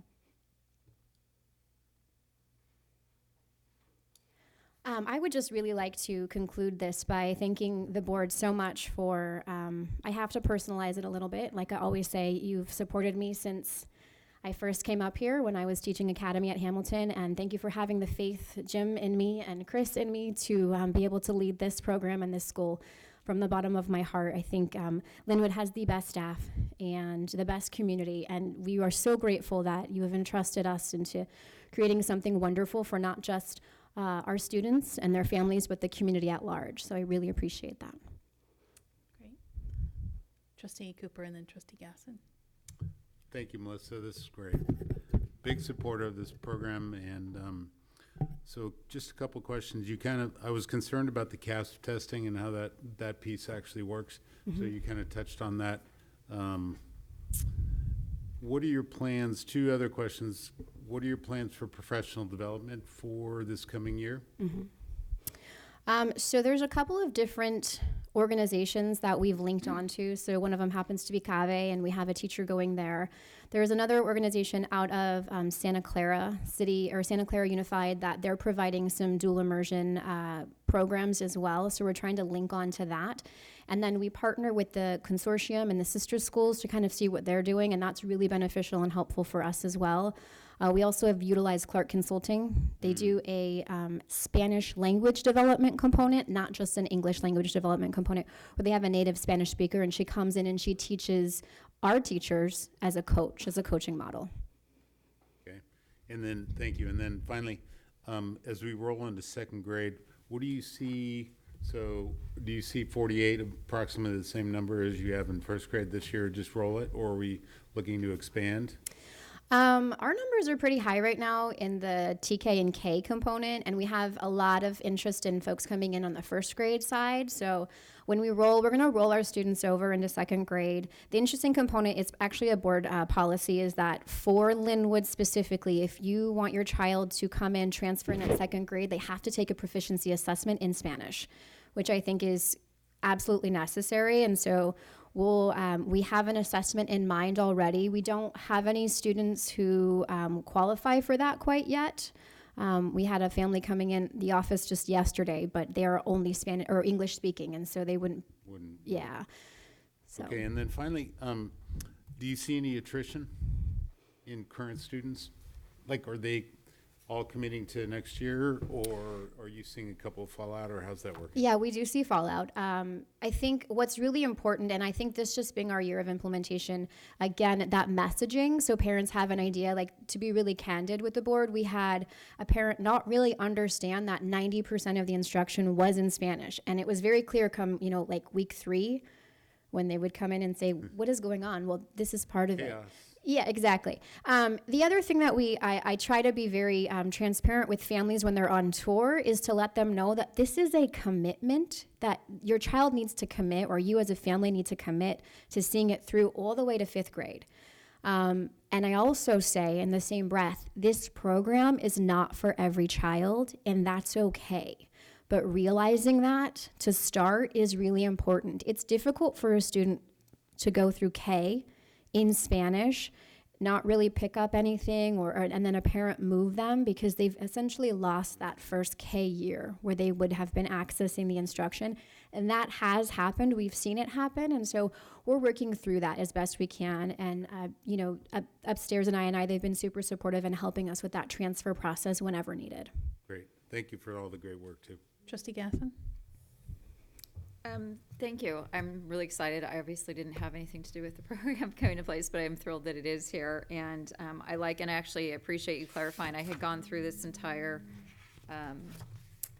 the program plan, which I think you referred to maybe as the master plan. Mm-hmm. So one of my questions has already been resolved, because there's some stuff in here that I was worried about. So this has not been released yet. No, you Okay. just have it because, well, you're special, right? Okay. Yeah, no, it's still in draft form. Okay. Yeah, and it's going to be my summer project, so. And then we'll have a chance to look at it Prior to before it being goes. released. Okay, Yeah, because I think this absolutely. is extremely helpful. But part of what I was looking at is I had some concerns, and I understand where the hope is to move this into the to middle school. But some of the comments are that within the family commitment I think it should say contract, but some of the things that we're committed to do. I just want to make sure NUSD can commit to these things, especially given our funding situation and stuff like that. So, just making sure that to the best of our ability, we would like to have this continue, but having it set in stone where a parent has to sign, I just want to make sure that we're all in sync on that. My other question, I saw the great presentation from your librarian about the books that you received. If there's anything else, I know you mentioned signage, or is there other things that you foresee that you're going to need help with, that outside of those things? That's a great question, and thank you for asking that. Absolutely. So the signage is a big portion. We want everything that's in English and Spanish, and so that's a big piece. Second to that is translation is a huge piece for us at Linwood because we want to be providing that as much as we can, and we have additional meetings. So we have a dual immersion task force committee, essentially, open to anyone that wants to come in. That's part of it, and so we pay for that translation. And so we have these additional things because it's dual immersion that we need a little additional support on. Aside from that, I think professional development is a big component for us. We have Linwood proper, right? And so we have Linwood as a whole school, and we're providing our professional development. But then we also have the dual immersion, which is a separate component in the sense that it requires different professional development. And so some support with that would be fabulous. And because of the structure of the school now, is it easier to go out and get grant funds for certain things? Are there? Yeah, yes and no. We have an amazing PTA this year, and so they are they're having a grant party next week, as a matter of fact, and so super excited about that. And then when the school fuel comes back in, we will really be intentional and strategic about what we ask for funding wise. And then in terms of the enrollment, I know it's a great, from my perspective, if my kids could do that, I would have loved it. And I understand it is a commitment to do that. I didn't see within this plan any outline for how, if you are a neighborhood family, what the process is if you choose not to go this route, and at the same time if you want to come in. So will that be identified so it's really clear? I just want to. It sounds like there's some confusion on how the first year went, and just making sure that everyone's on the same page. This is the process. This is the, who goes first and whether they get in or not. Yeah, I'll work with Leslie and I to make sure that we have really specific information for our families on what the transfer process looks like and that it's clear in the master plan and it's very explicit. Thank you. I would love your input too. So if you have notes that you would like to pass on to me after reading every 32 pages of that master plan, I'd appreciate it. Well, thanks. I actually thought it was like a done. So I'm sure this stuff will get vetted out. There was some, but thank you. Yeah, there's typos. It's definitely in draft form. Okay. Thank you. Superintendent Hogaboom, did you want to add? Okay. Ross?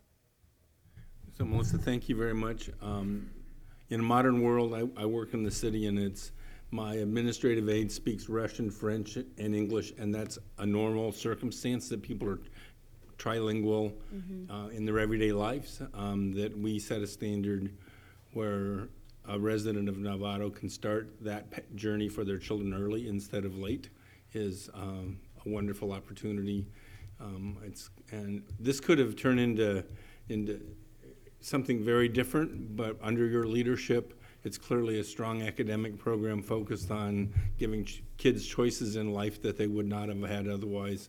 And I want to thank you for the good work so far and task you with a bunch more of it next year. So thank you very much. Absolutely. Trustee Gila?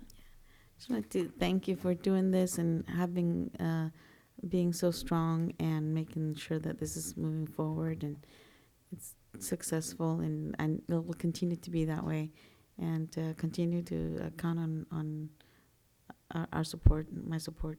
Thank you. Okay, Superintendent? Oh, boy. So I have a question and then a comment. So you mentioned the staffing, but I think so far it hasn't been that difficult, right? So last year you hired 5 teachers? How many new teachers last We year? had 1 last year. Everyone else was already strategically put in place prior. Okay. And then this year we need to hire 2, and we need 1 more. So if you know anybody. So one you hired and she's going to be great, and then you're still looking. I'm still looking for 1 more, yes. But we're talking bilingual. Yeah. Staff. It used to be called BCLAD, and now it's a bilingual authorization. So I would just like to echo my thanks to you. I hate to praise you publicly, but you're forcing me to, because not only are you a brand new principal, but you're the principal of dual immersion, and everybody told us that you're not supposed to do that. That it's too much for a person who's learning to be a brand new principal to run the dual immersion program as well. So I really want to thank you because you put in massive numbers of hours and your commitment is amazing. And so again, not just learning to be a principal, but running this extra program, having some special education challenges at your school this year. So now that you've been through fire, I'm sure it'll be easy for you now. But I really want to thank you for all that time and effort and energy that you've poured into it, and you've made a huge difference, and we really appreciate that. Thank you. It's my pleasure and my honor. I appreciate it so much, and I can't wait for next year. Well, I think that wraps that up. I definitely see a different Melissa up here. Do you? Yeah, yeah. More, you're Is just it the hair? No, you're just you're positive. You're determined. You know exactly what you need to do. You're owning it. Absolutely. It's been a year, so that helps. You know, it's under your belt, and now you move on. And thank you. Yeah, I have an amazing supportive staff, and everyone here has been super supportive. So I really thank you for that as well. Good. Thank you so much. It's not only the exercise. that you can do. Right.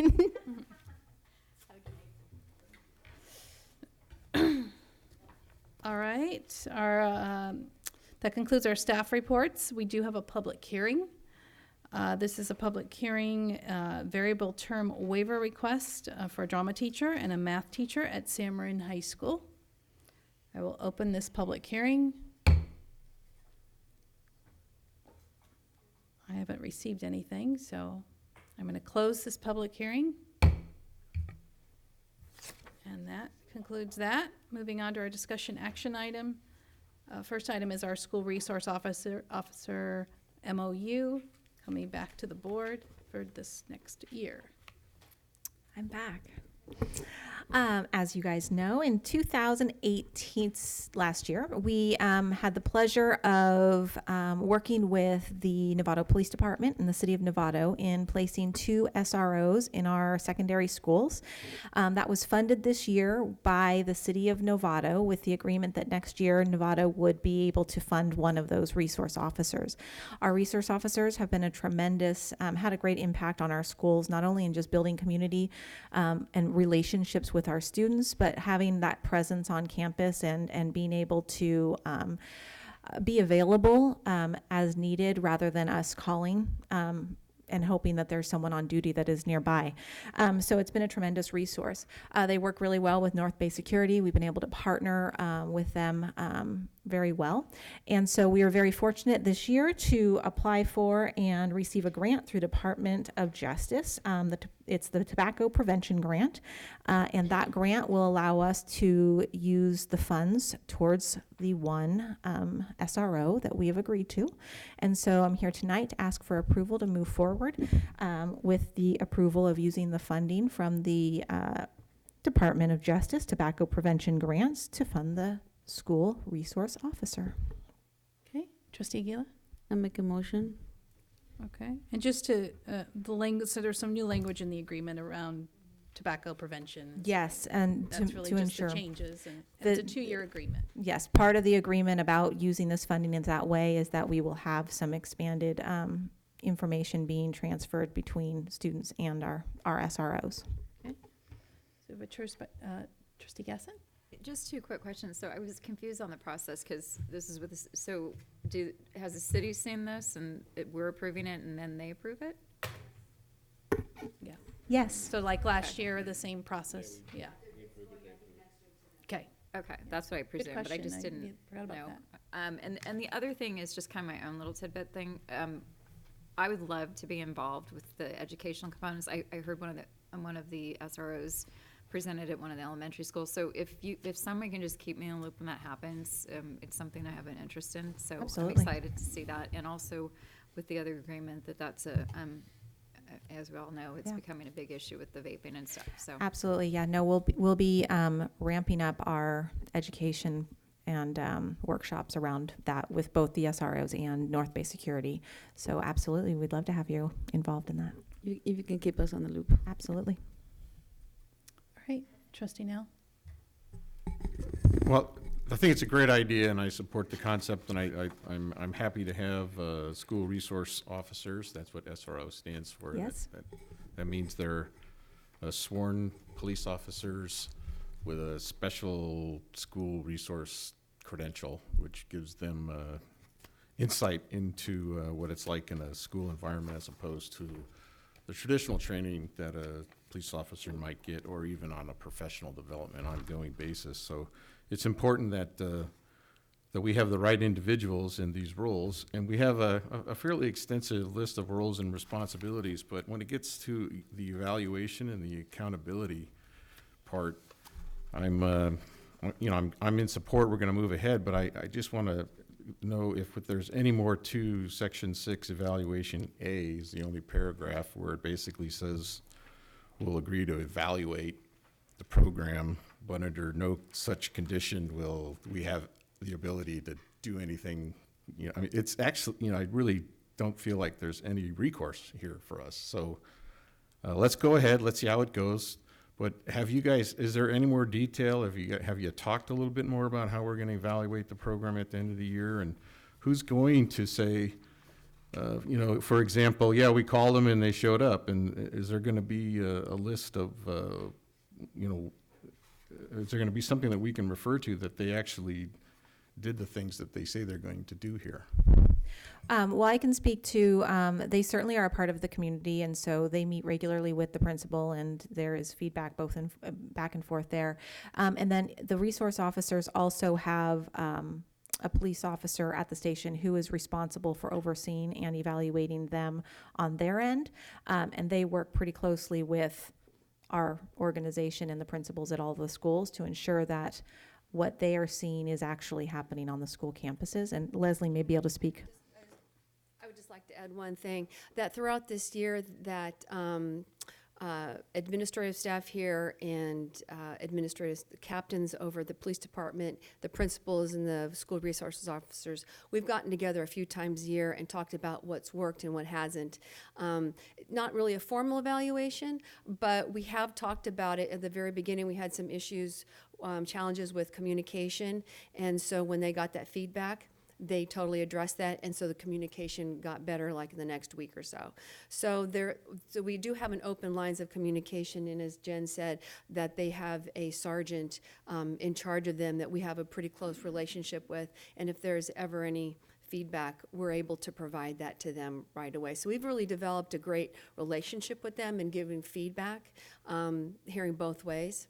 So is it possible for you guys to summarize that and put it in more specific terms, something that could be brought to the board, for instance, on the superintendent has?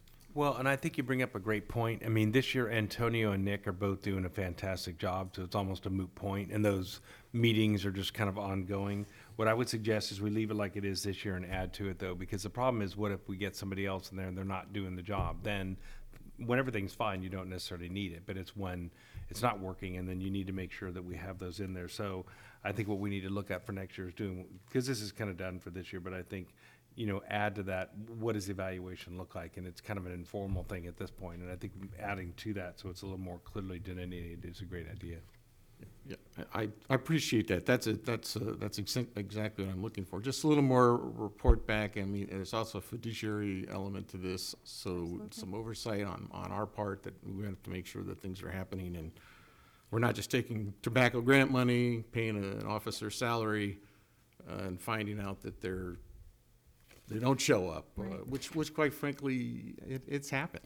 And I think it would be great to look at it both from an individual and evaluation of staff point of view, but also in our community engagement and our, health and wellness data from the students in the community. If those start to go up, that we can look at if that has any reason to create that uptick. I'll leave it to you guys to come up with something, and hopefully it'll just get better and better.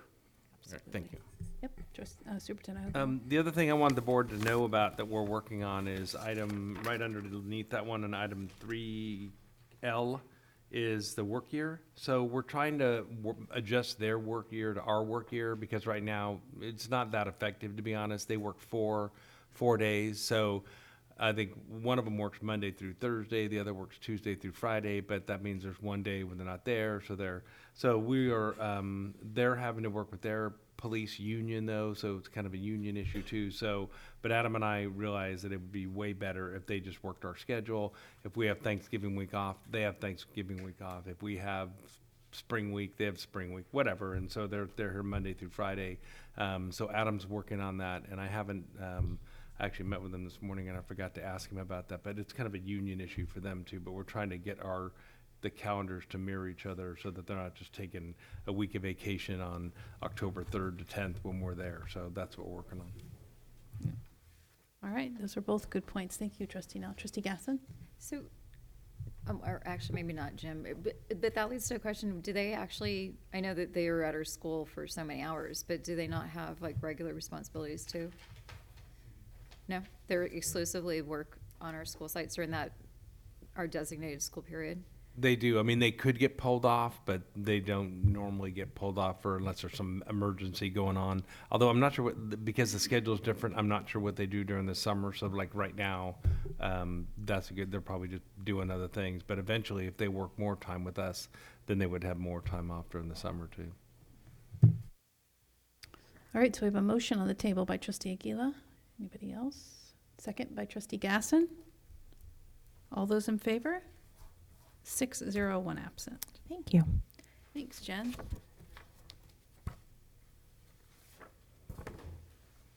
Not you again. It's all about you tonight. Oh, yes. Superintendent Hogeboom. So Amy Carter is at a trauma-informed conference this week. It's Monday through Thursday, so she's super excited about that. But I just want to, as long as we're singing praises of people tonight, I think that department upstairs, starting with Amy Carter, is in fantastic shape. But I just really want to thank Jen Larson, because she has been a superstar for us as well. Not only is she able to relate to the teachers and everybody really well, she listens incredibly well. Everybody feels supported by her. She's out there to support those teachers. She's just super practical, gets things done, super responsible. You're a pleasure to work with, and Amy really does have the A-team. And then with the multi-tiered system of support coordinator and the Healthy Novato new coordinator coming in next year, it really is going to be a kick-butt team. But I want to thank you because you've been working really, really hard, and I think we all notice it, and everybody loves working with you. So thank you for all your hard work. We appreciate that. Well, thank you very much, and I think it's a great time to also say thank you, because this board and Superintendent Hogeboom you've always supported, and since the day I've been here, I just feel so fortunate and so honored to be able to serve our community and our students, and I feel very, very thankful. So thanks. We're having a little bit of a tech problem.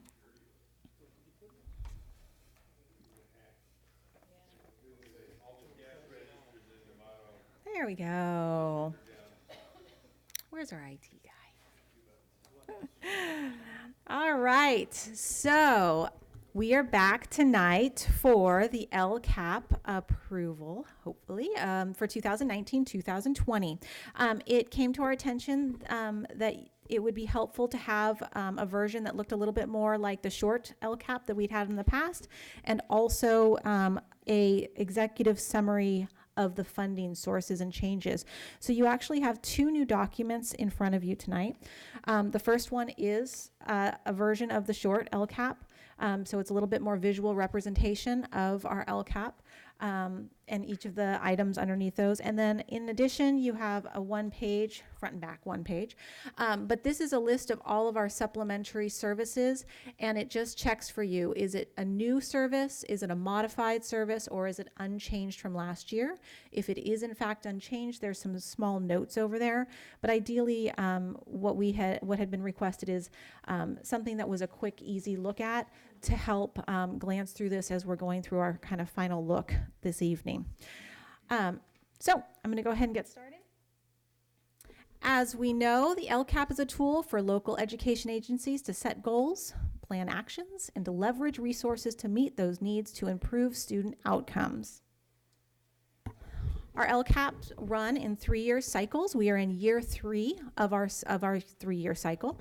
And so our goals have remained unchanged, but within those goals, we are able to shift services based on our evaluation from year to year of how not just the funding, but the services actually affected student growth. So goal number 1 is around our academic success for students, and that includes not just our academics, but also our 6 C's. So we're very excited to be a district who can offer both skills-based education and academic education. Our second is around our staff success, ensuring that our staff is both has great professional development, but also has the resources they need to ensure that students are successful. And then goal 3 around community involvement, and increasing our community involvement and making sure that all of our stakeholders feel that they have ownership over their schools and the academic and skill-based education that their students are receiving. Again, this was another request, was to kind of have our community engagement broken down in a way that we can make sure that all groups were identified. So you can see the meeting dates with both our district advisory committee and our LCAP community meetings, but we also have our parent or leadership groups, our ELAC, our DLAC, our administrative council, which is our ADCO, now called DLT. And then in addition, this is our broader community meetings. We had the Novato Federation of Teachers and our School Employees Association. We had our community liaisons, our site councils, Chamber of Commerce, Rotary, the school communities, Novato residents, the building, and then we also had our surveys, mainly our Youth Truth Survey. That is a place where we did a lot of evaluations, both district-wide, but also in each individual campus, to ensure that we were taking that feedback and making sure we were making changes based on what evidence we had in front of us. So as an overview, and this will match pretty closely what you see on this checkoff list. Just as a reminder, the places where we're decreasing funding are a lot of our contracts. So for several years, we've been doing a lot of training. And if you remember when we looked at our presentation around PBE, our performance-based education, we talked about high reliability schools. Level 1 was that school culture. And that was a lot of the work we've done with National Equity Project, with RPK, with any of the organizations that helped us around our equity work to ensure that we were providing a school culture that was safe, that was inclusive, and that was taking into account the needs of all students. The second is all of the work around having high quality instructional strategies. So that's where we spent a lot of time with our Buck Institute, with our PBL, Envision Learning, developing our 6 C's and making sure that we had rigorous content in the classrooms that reflect those skills. And so having done all of that work, we are now able to remove some of the focus on those organizations and take the support they've done and now move us into the highly viable and consistent curriculum, which is our work with Marzano. So you'll see a decrease in these funding sources, and we will be maintaining our funding. For our equity coordinator, we will be changing the role to an MTSS coordinator to align more closely with our goals. As you know, throughout all of our LCAP meeting and all of the feedback we've received through a number of different strategies this year, first being our differentiated assistance workshops, then through our leadership team here within the district, and then again with our equity audit that we just finished. We came up with the same identified needs over and over: building a culture of caring, the high academic rigor and access for all students, and then making sure we have support at all levels to make sure our students can maintain and achieve at high levels, so that MTSS support. So those 3 things are really kind of our focus on everything that we're doing. So now we have our MTSS coordinator. We're very excited for her to join our team. North Bay Security will be increasing their work with K through 8, as we know that truancy and suspension is one of those highlighted areas that we received assistance for. So we want to make sure that we're putting someone in place who can help us with those younger students. A lot of our support in truancy and suspension has always focused on our secondary schools. So ensuring that we're supporting families and students younger to make sure that those habits are being built early on. And then last but not least, our instructional coaches, we will maintain 2. We had 2 this year. They will have a different focus. This year, one will be focused on ELL, and the other will continue to be focused on our elementary schools. and then increased funding, which I think you can see the reason when we think about our three main goals next year. The mental health, so again, that MTSS, making sure that we have support for students along the way. And we know that mental health counselors is a place where we have needed a higher level of support. College entrance examinations, we know that our AP students are enrolling and completing the courses, but many of them are not taking the AP exams, and that's because they're very expensive. So we've added an additional $15,000 this year to ensure that all students that are in an AP class have the opportunity to take those tests if they are ready to do so. And then last but not least, P5 will continue this year. The only addition that will happen is we're going to be working with P5 with our elementary schools on the trauma-informed instruction to mirror what we're doing in our 6th through 8th grade schools. And then our new actions. We have expanded our professional development days. So there will be 2 staff training days, and those are in the beginning of the year. So those August days that we've always had our opening day on the 19th, and now we have another day on the 20th that will be split between district and site level work. And then our next new action is, again, that focus on attendance and truancy, as that came up in a number of our audits this year around an area that we need to make sure that we are supporting. And so we'll have some money that is going towards supporting that action. All right, any questions? Trustee Aguila and then Trustee Gasson. What does the increase in funding look like with PK? Will they still continue to serve the parents just less time, or how would that work? PK was not funded last year, Right. and so it will continue to be unfunded this year. There are some school sites who fund it individually, Okay, so but when not you through our say LCFF. so when you say decrease, you don't mean decrease. You mean cut. Yes, and I think if we So- go so that to shouldn't- this page, So that's sorry, page- here. Page 3. I believe it states that it was unfunded last year and will continue on to the- be unfunded. This was in your executive summary from last week. Correct, but Yeah. I'm talking about the PowerPoint. It Oh, says- yeah, yeah. It says decrease, so it's not decrease, it's actually. That's the wording in the LCAP. Get rid of. Yeah, that's how it's worded in the LCAP. Sorry about that, So yes. that was confusing. Yeah. Trustee Gasson. Thank you for the chart. I don't know what you call it, the supplement on the table. Oh, That uh-huh. was very helpful. Oh, good. So thank you for that. One thing, and I didn't realize Amy was not coming, and one of a family had sent me the message that they had sent to her asking about this. Okay. And unfortunately, I don't have access to my email here. But one of the things I noticed, and what was in her comment, was related to the community engagement, and she's a special needs parent. She's got her child is in a different program, but one of the things that she said she'd like to see more incorporated, and that's always talking about engagement, but that they're a missing piece. And I know we don't have Absolutely. much of a committee right now for that, but for the next time to look at taking their input as well. Absolutely, and I know that she received that feedback because she did text me this afternoon to say, if a question comes up about a comment, please know that that is a part of the planning process for not just in the future, but also between now and during the work that we now do. Once this approves here, we start working on it with Marin County Office of Education.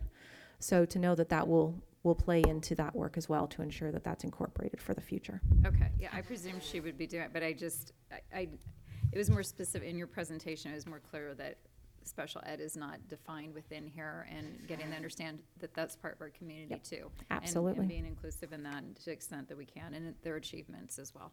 So, thank you. Yeah. Any further comments? This is an action item, approving our LCAP, which we do every year. Okay, Trustee Nell.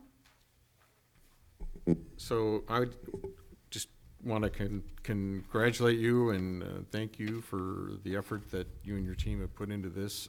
I remember when LCAP was first invented, and literally it was paragraphs vaguely describing, come up with a plan. I remember being at a California School Board Association meeting. Literally one district had a stack of papers this high that was their LCAP, and it had obviously went crazy at one point, and people didn't really understand what to do. But the state did sit down and start to refine things and come up with a better way about going about it. Quite frankly, I'm a little nervous about it getting a little too bureaucratic and systemic. And at some point, we're just going to be filling these boxes out with words and checking boxes and saying, okay, met category obligation 1, category obligation 2, which I know from talking to you, that is not your interest. You don't want to do that. No. But it certainly is something that I think we should all be cautious about as this thing evolves. But I have to say, my analysis of the LCAP and the information that you put forward, it's really fantastic. You guys have done a great job, and I got too many papers in front of me right now. Me but too. Got 3 piles. I really think you're doing the right thing. I really think you listened to staff and the community, and you came up with the best solutions that you could. I know you refer to it as increased funding, decreased funding, increased funding, but it's more like sort of like we are shifting funds from here to here now because things have changed. We've learned more about it. We know what to do now. We're going to bring our own people in. We're going to modify these positions, et cetera.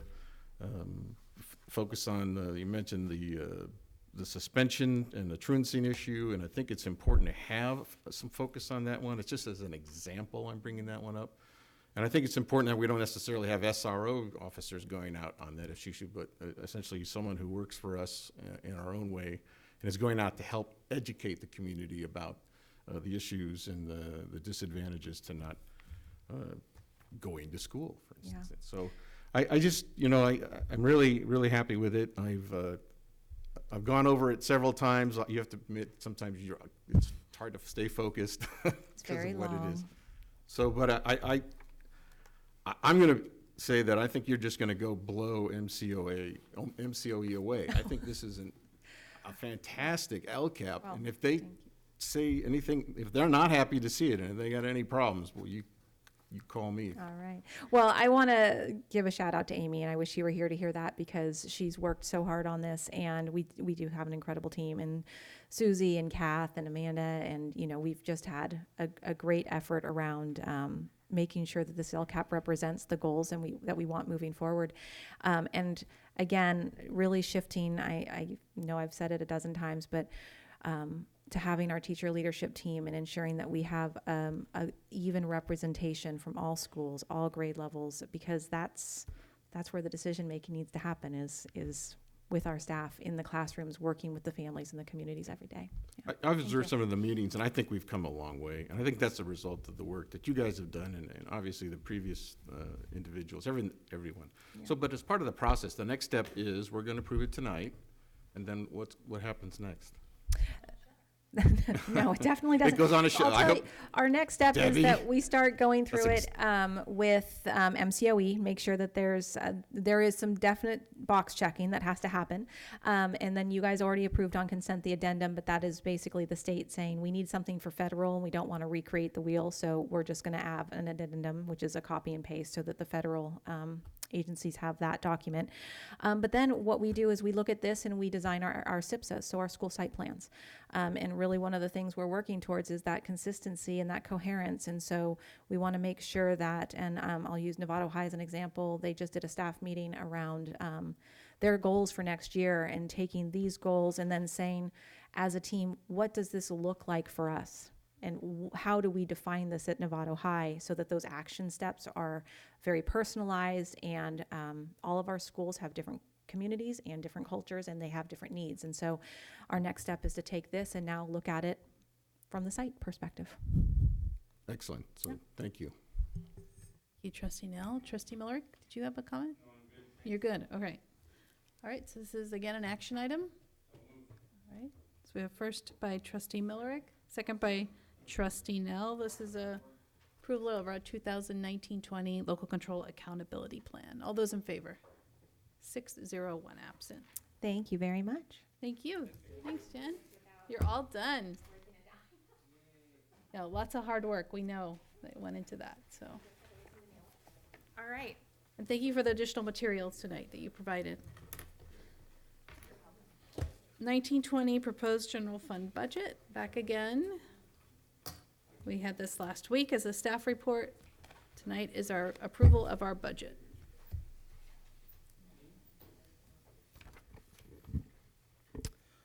All right, thank you. This is the time when I usually thank Nancy Walker, but I'm going to use this time actually to thank Jim Hogaboom. Jim, coming here, you were one of the main reasons I came here, so I just want to say thank you for all your mentorship. No, hold on, I'm about to get to that.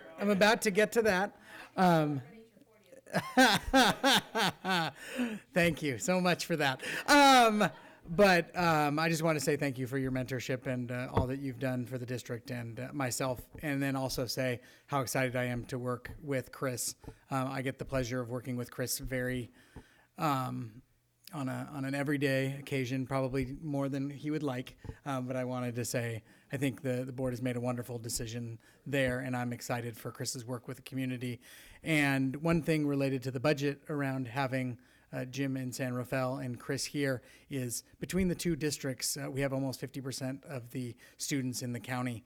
And I think it's about time that we start working together and trying to do things maybe a little bit more efficiently. And I think by having both of them there, we might be able to do some things in that area, which would be really exciting. So thanks, Jim, and thanks, Chris. On with the budget. Last week, I came with a presentation around the proposed budget for 2019-20. The numbers have not changed since last week's adjustment, but I did want to give an update on the state budget.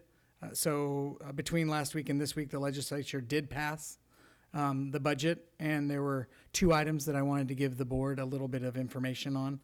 The first, which is decent news for the district, is that the governor's proposal for special ed funding increases was proposed to go to districts with concentration grant funding, and which means over 55% unduplicated count, which we do not meet, and high identification rates were proposed to get all of the special education funding in the state budget. The legislature rejected that plan and has approved funding around equalization, which we will not receive any of the funding, but it is to equalize the amount that each individual SELPA gets on a per student basis. For years and years, different SELPAs have been getting different amount of money per kids. We've been on the higher end of that actually, so we won't see any of the equalization funding. But the other portion of that funds are for preschool students, which we have never received any special education funding for. The adopted legislature budget includes funding for 3, 4, and 5-year-olds who are not yet in TK or K, that we are required by federal IDEA laws to provide services to, that we will receive a grant for those students. The details of that are still coming out to determine who those eligible students are and if they have to be served every day or 3 days a week, or so we'll be finding that information out, but that is some good news in the budget. The other item of note in the adopted or the approved state budget by the legislature is the STRS funding proposal, which was a little over $3 billion out of non-Prop 98 funds. The amount of a little bit over $3 billion was included, but those funds were split between STRS and PERS. So the STRS rate will actually be a little bit higher than the projected rate from the May revise, but we're hoping that the PERS rate will go down. So the only thing I will note of that is the STRS rates are set by the legislature, and the PERS rate for the districts are set by the PERS board. And as this will not be finalized before July 1, at least for a portion, and likely at least half of next year, the PERS rate increase will still be at the full amount, at least until halfway through next year. But overall, likely those two amounts are probably materially going to be the same as their impact to NUSD. Other than that, unless there's any other question, the request from my office is to approve the 2019-20 budget as presented, and to approve the AB 1200 ability of the district to meet its financial obligations for the current and 2 subsequent years. A single motion. Yeah. To approve the budget includes all of that. I will move to approve the budget and the AB 1200 certification for the succeeding years. I'll second. Okay, so a first by trustee Miller, a second by trustee Cooper. Any conversation, any thoughts? Trustee Gasson. So thank you. I know that's really hard, and thank you for the update on that. At what point does that get set? Like, is that done now? I mean, I feel like we just keep changing and adjusting, and so at what point is it set? Is it set now? So the governor has yet to sign the state budget, although all signs are that he will sign the budget. And then some of the detailed trailer language has not been approved. So the implementation of the preschool grants, while they have set a proposed amount in there and set the overall funding, that will be changed as CDE gets a hold of it and the trailer language is drafted. So all the details are not included yet. Probably by August, those will be completed. In terms of the STRS rate will go into effect immediately at July 1. That amount that is higher than the 2018-19 amount, but lower than the amount that's in statute for 1920 prior to the budget being adopted, will go into effect immediately. But the PERS rate that I noted only can be approved by action of the PERS board, and that they don't meet until at least mid-July. So the earliest that truly it could be implemented would likely be August or September, and the likelihood is that they would wait until mid-year to implement those changes. Okay, so like when we do the August review, We should have good information by the August, and especially by the unaudited actuals, and by September 15th, we will have the full state budget. Okay, so just in more broader terms, I know that this is just a really hard process given, the restrictions that we have on us. And, one of the things, the board knows this, but, one of my frustrations when I'm looking at it is that we, unlike a business where you can change and create revenue or figure out how to do, there's really not much we can do with the exception of a parcel tax. The revenue is, the money we get is dictated by the state and what the state decides to give to us. But I also know between the projection for the next few years, the decline in our reserves and all of these other things, that I just feel like we have to step it up a little bit. So if there's a possibility, like over the summer, before we get to the new, the revised numbers in August, if we can really just take a look at hardcore things of what the implication is through the 3 years, like closing a school. I know nobody wants to talk about that, but class sizes, doing an analysis of the programs that we are offering. I know that last time there was mention of the ROTC program. How much is it that, our budget is set up for that, an analysis with how many students are coming in. I'm looking forward to seeing what's going to happen next year if we do get more students. Just having a summary of all of those, because I think we've come to a point, unfortunately, that, seeing what we can do or what changes those things will make going forward would be extremely helpful. Absolutely. I'd be happy to bring those forward. Thank you. Or if everyone else is in agreement. Trustee Miller. Trustee Gaston, thank you very much. I think this is a conversation we started last time, and I think it's we've been talking. We've been in a declining reserves circumstance for 8 years now, maybe 10. Every year we talk about it. Every year we don't do something about it.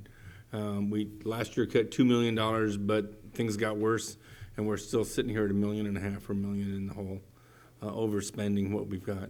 I think we can't wait until next year. I think this is the comments I made last time, the comments Trustee Gaston's reflecting now. I think this is something we need to as a board, direct staff to accelerate the process of looking at savings opportunities and/or revenue opportunities if they exist, but both, and on a much more aggressive time schedule than we've been following up till now. I think time is running short, and the citizens of Novato expect the board to keep this place whole, so it stays under local control instead of reverts to some kind of other oversight solution from the county office or a trustee, outside trustee. So thank you for raising the issue again tonight, and I'd second your request. All right. I had some similar comments. I went back and looked at the meeting from last week just to make sure I captured all the trustees' comments and concerns, and they've expressed them again here this evening.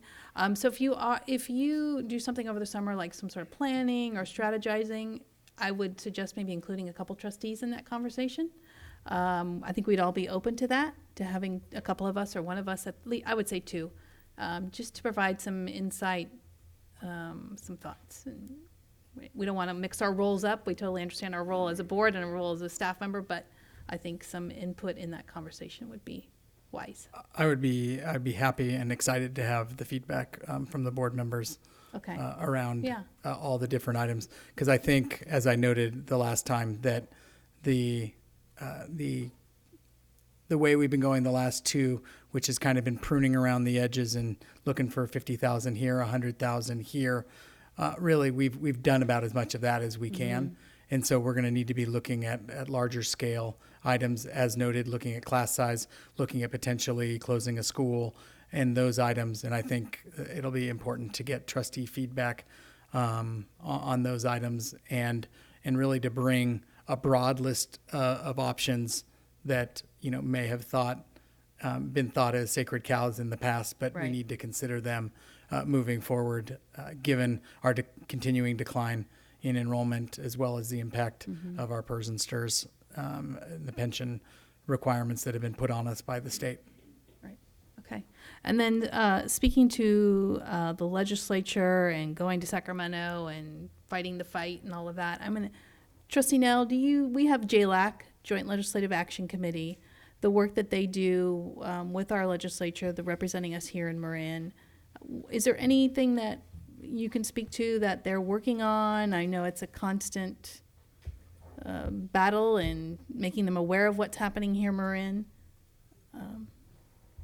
Well, I guess it's in the context of the amount of money that we receive from the state isn't something that we control.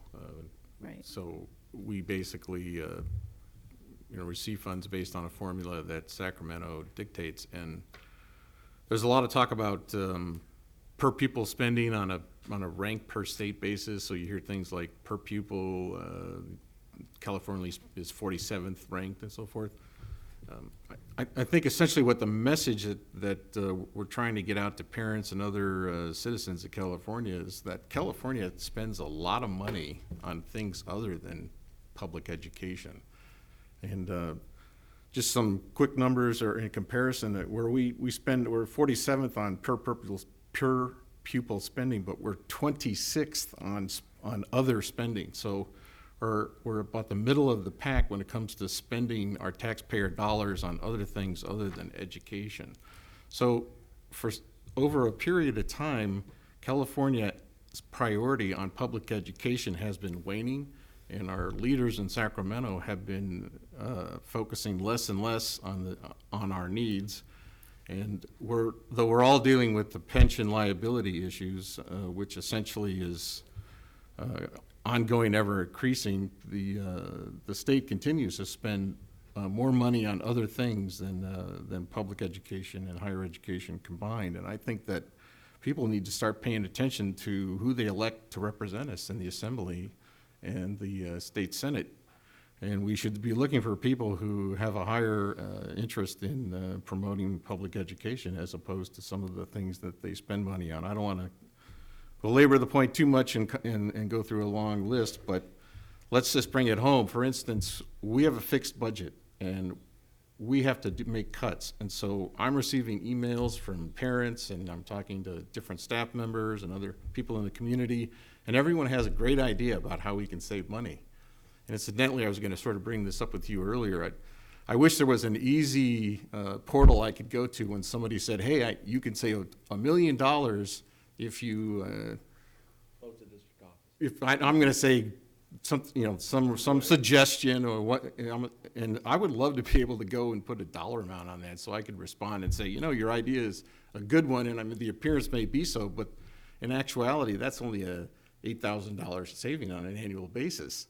So we sort of need to do, there's the way people perceive how we're spending the money and the way that we're actually spending the money. And it is frustrating for everyone involved, but essentially, what I want to avoid is a situation where we go about cutting, but what we're doing is we're at each other's throats, saying, my need is greater than yours, and so therefore we have to fight amongst ourselves. The problem is in Sacramento. There are billions of dollars up there that aren't even actually being spent. The rainy day fund is at $119 billion. And what has to happen is I think we just need to be part of an effort to change the focus and priority. Long term, I understand that, but on a short term basis, I think we're going to have to try to ask people to be more retrospective, to take the time to study the issues a little bit longer, and try to be as informed as possible when we go forward with making these budget cuts, because the term sacred cow, I don't know. I mean, I think we got rid of those 20 years ago. I really don't see us spending money on things we don't have to spend money on. And obviously we can, reprioritize things, but I think more information has to get out to the community about what these things really cost, what we have to spend, what we can't spend. So it's not a process I'm looking forward to, but I definitely think that we will do our best, Trustee Millerick, to work to run the district within our means, to balance the budget as much as possible. But at the same time, I think people need to wake up and realize that the leadership in Sacramento has waned. There's only 6 members on the Education Committee in the Senate. Used to be 21 members on that committee. So parents, citizens of California, wake up. It's time to go to Sacramento and talk about funding education in California again. Great, thank you. I know I asked the right person. All right. So first by Trustee Millerick, a second by Trustee Cooper. This is to approve our 2019-2020 proposed general fund budget. All those in favor? 6-0. Okay, including the AB 1200. All right. Thank you. Moving on to the Measure G project budget adjustments. Thank you. So from time to time, we go back and we look at our budgets for our projects in Measure G. Currently at the June 4th meeting, the board was given a detail of the little bit over $105 million that is been committed so far in projects that are in development. And today staff is bringing forth 12 of those projects, totaling $88 million of the $105 million budget, so a vast majority of all projects. This includes projects from the beginning of the bond, which are substantially complete, as well as the projects that were completed last summer and the projects that are starting and that have started over the weekend, and that you'll see some groundbreakings on over the next couple of days. Overall, there were some increases and some decreases to the budget, which I'm sure you might have a couple questions on.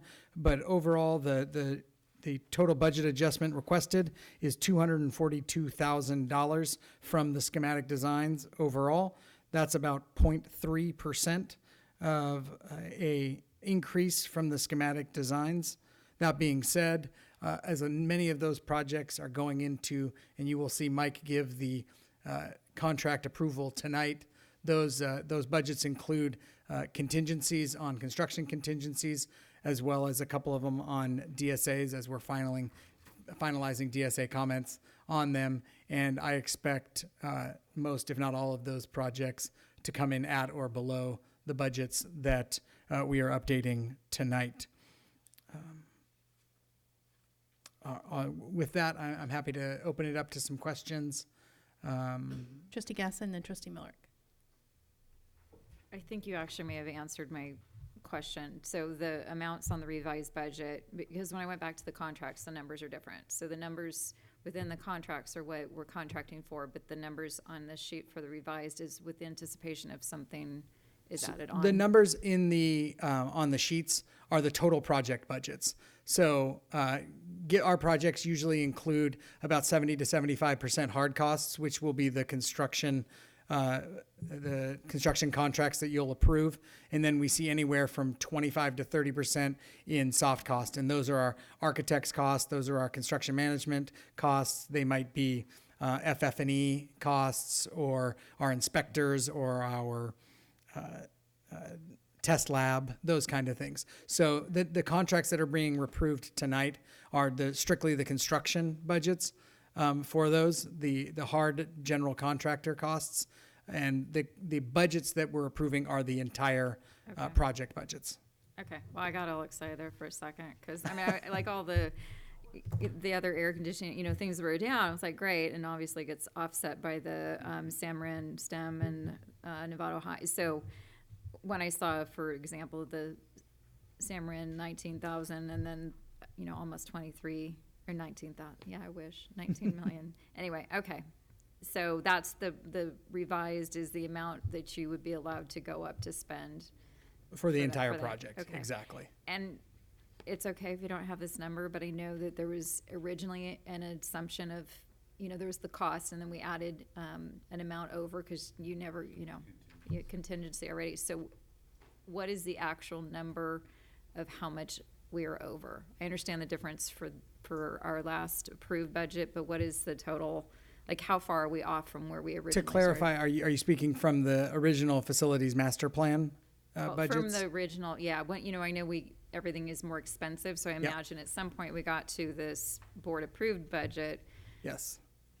There is more than just this additional amount that we're over the original budget, Yes. So the facilities master plan budgets were just the initial budgets, and then the board came in and approved schematic design budgets for each of those, and there were increases at that. The two performing arts centers were a good example of that, where I think the original budget was 2.6, 2.7 for the Performing Arts Center at San Marin, and just under 19 million for Novato High School. So there were increases, as well as the increase in scope that the board approved on the Novato High athletics facility.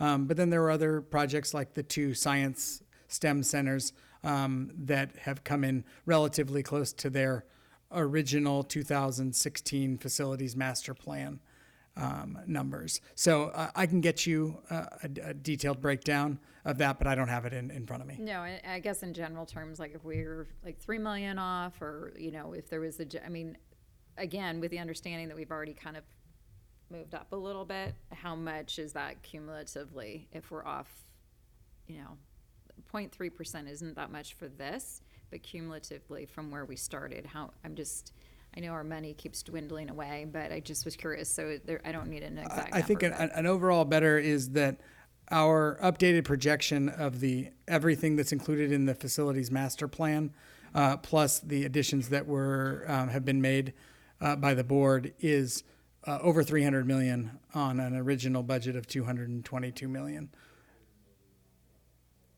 And I think one of the key items is that there was 2 years of escalation included in the facilities master plan.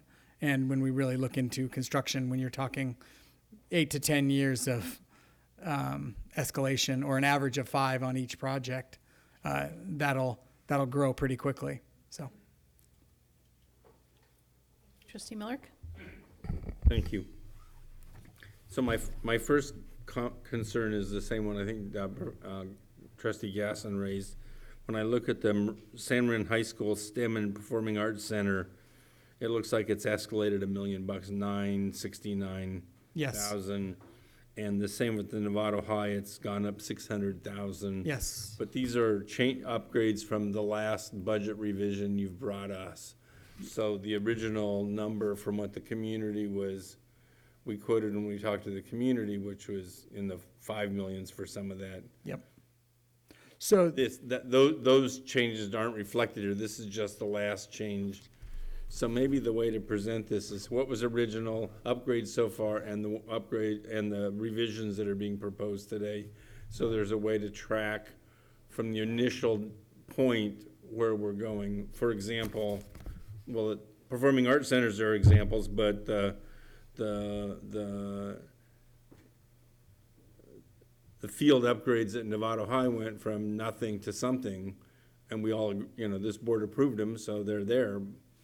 But it would be nice to see where we went from the original to. Yeah, and we'll do some of that, especially when we work with the Citizens Oversight Committee and as we move forward, and I can bring some of that additional data, and we absolutely will bring it as we look towards prioritization and allocation of phase 2 when we come in August and September. So we'll update that. But I do think it's important to note from a programmatic level, we look at the schematic design budgets, and that's our goal. The schematic design level means that we have basically the information of everything that's going to be in that building or facility.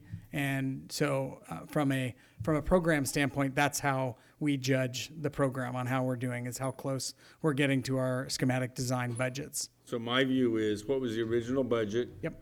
What budget approvals has the board already adopted, which I believe were up to schematic design. I believe we took action and adopted those. Yes. So then this report says, here's an additional budget adoption that we want you, the board, to make for these projects to reflect what we now know. And I don't think there's anything wrong with this report. I think it's just not complete. My memory is the report we're using for the College of Marin's got the extra columns, so you can see over time how it compares to the original. So this is an accurate request. I don't think there's it's just not complete. It's not that it's misleading, it's not complete. So one thing, the board did approve an upgraded software, which includes some reporting functionality that we haven't had to this date. And so as we move forward, we will have improved reporting functionality, which is one of the benefits of moving forward with that. The comment about colleges and Marin is they have their oversight contract and management contract is significantly more money than we're spending, and I'm not sure that they made the right choice in doing that. I mean, I think your choice to be frugal and use the tools has served this district well, so I'm not looking for you to hire 5 more people to generate reports. But, so there's one other item I'd like to talk about on this. These are the contracts that are being revised. The other contract that we've had this board approved, but you're not moving forward on this summer, is the network upgrades on the campuses, because the design wasn't at a point where it was ready to go to bid. And I agree with that decision. It was the right thing to do, was stop and allow some work on what we know and allow that another year to mature. And some of that, I believe this summer, the access points are being installed, but they're being installed because they were paid for by E-rate money. That's correct. So it's not on this schedule, but it is work that's being done this summer. Yes, the access points and the UPS battery backups. Yeah. Yeah, $250,000 worth of work. General scope of that work. Yeah, okay. So some significant work at our secondary sites to upgrade the access points and the UPS battery backups. Right. And the other work that I know went to E-rate was improved access out to the internet, and that's not going to happen on our campuses, but that work is a year before it'll be complete, because the vendors got to actually do some construction. Yes, outside. They had a little over a year in their contract to complete it, so I expect it by this time next year, when we're updating the budget and starting some new, some summer projects next year, that we'll have that connectivity completed. So that's work that's going on in your tracking, but it's not hitting our budget. It's not included in that budget. Okay. Yes. Okay. I just wanted to make sure everybody understood you have a management task at hand, but it's not a budget request to us. Yeah, exactly. Yeah, okay. That's all. Thank you very much. Trustee Cooper? Yancy, thank you. Just kind of curious about, I see some pretty large numbers here, so mostly, or at the high schools. And I guess, so what's the timeline on the athletic fields complex? That's going to be completed, By the end of the calendar year. okay? So that's relatively short term. Yes. The other two are to be completed in 2021, is that correct? So the two science, the STEM and the Science Center for the Sciences are projected to be complete and open for the start of the year in 2020.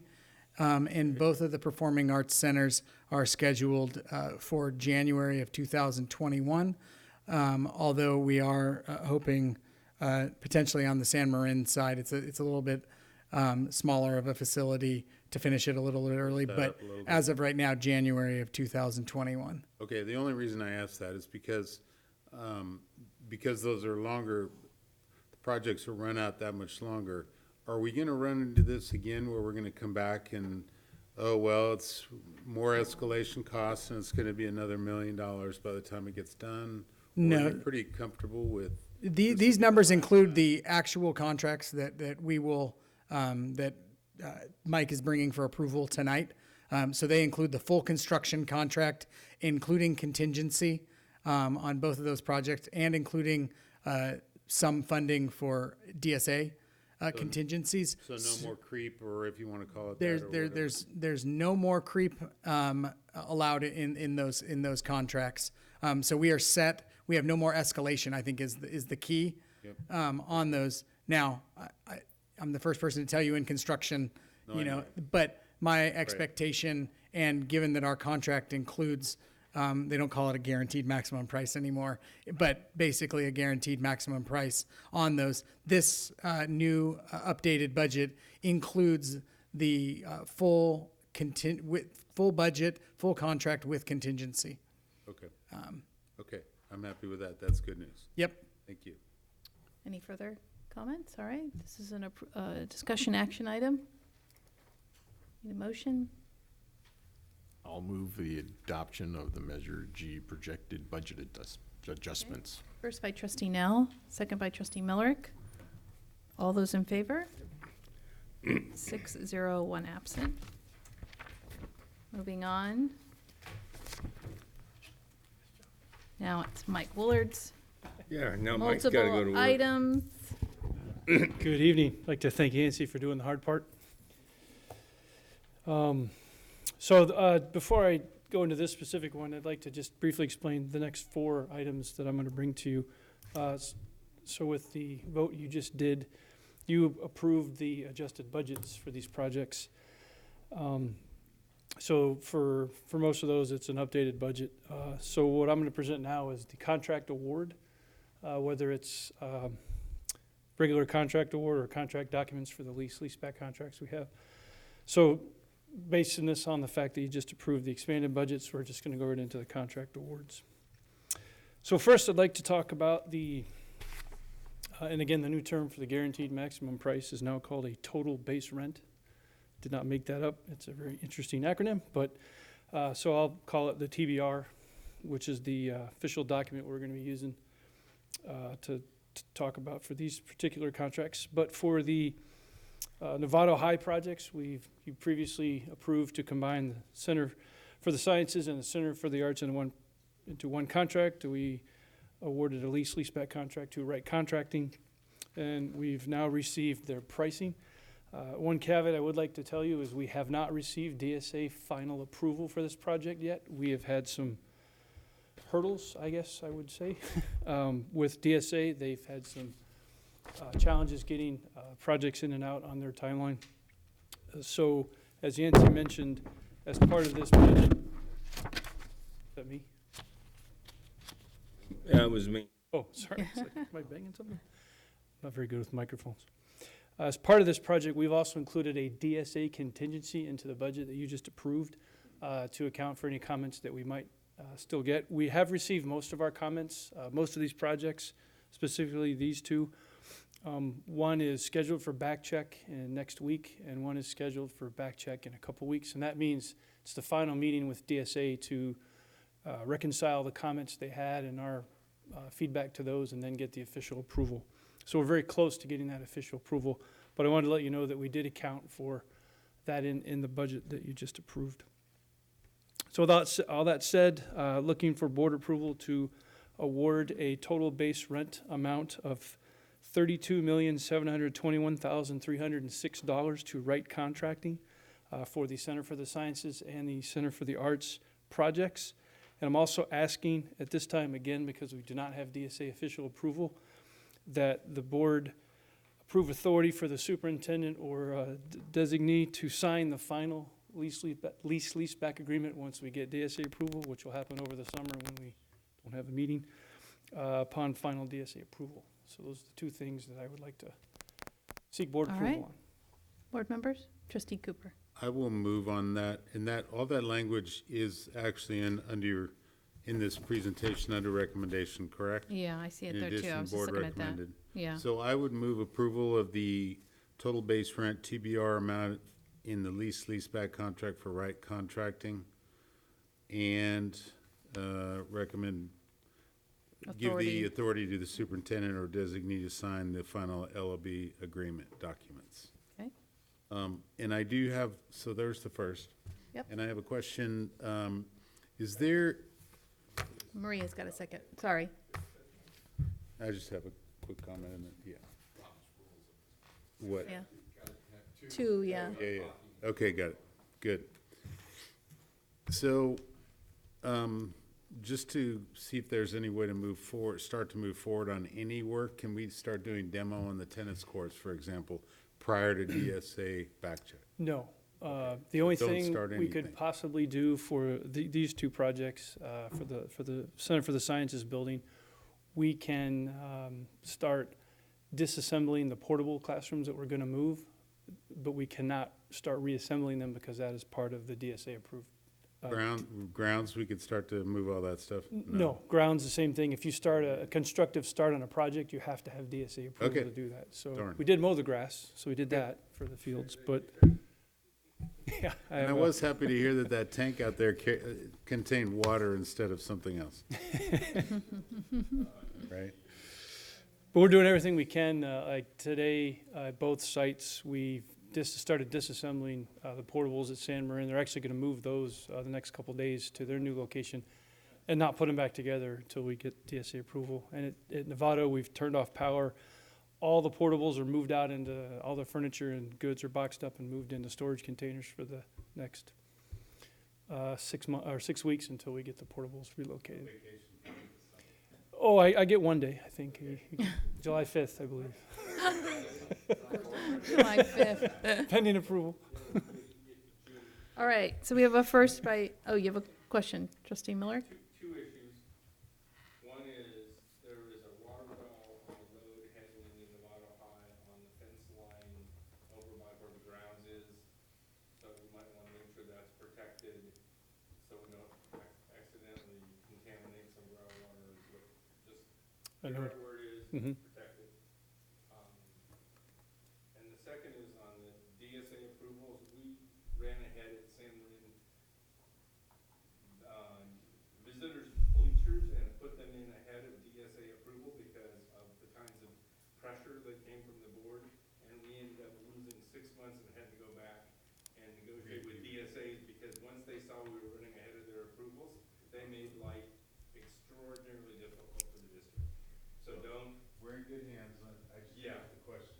Yeah, it's a good question, and the answer is they're punitive. Repercussions are bad, and we're already kind of getting, not too tight, but want to keep the timelines going. All right, a motion by Trustee Cooper, a second by Trustee Aguila. All those in favor? 6-0. Right. Okay, now that I got all the background information, this will go a lot quicker. So the second item here tonight is the approval of the total base rent amount for the leaseback contract for the San Marin projects, the STEM and Performing Arts Center facilities, and the leaseback contract with BHM Construction Incorporated. Again, consolidated these and awarded lease leaseback contract to BHM. So right now, based on what you previously approved earlier this evening, looking for approval of $19,193,356 TBR to BHM. And much like we did just before, also need board approval of authority for the superintendent or designee to sign on board's behalf to sign the final leaseback agreement once DSA approval is obtained. This one, we're close as well. I think a little closer than the Nevada ones, but we're still a couple weeks away from getting that DSA approval. All right. Adoption of the contract for Sanborn High School for the total base rent, $19,193,366, and permission to superintendent sign once DSA approval has been gained. Okay, thank you. Trustee Miller first, second by Trustee Nell. All those in favor? 6-0, 1 absent. All right. Moving right along, thank you. Third project is the athletic fields complex back at Nevada High School. Again, board approved a leaseback contract with Robert A. Bothman Construction Company. And we're seeking board approval to issue the total base rent in the amount of $6,381,407, and also seeking board approval to have the superintendent or designee sign on the board's behalf the final leaseback agreement once we receive. Actually, on this one, we have received DSA approval. We got it Friday. We still have to do the contract paperwork and go through legal, but I still need the board's approval for designee to sign because I don't have it ready tonight for you to sign. So that does still play. Okay. Motion for this one? Thank you. First by Trustee Cooper, second. Come on, we need somebody new. Trustee Nell put his hand up, so. Okay, Trustee Cooper and Trustee Nell are the motion. First and the second, I mean. All those in favor? 6-0. 1 absent. One for 3, not too bad. I'm going to recuse myself on the next one. I will move item, award of contract for Blue Scope Construction for the metal building shell for ground.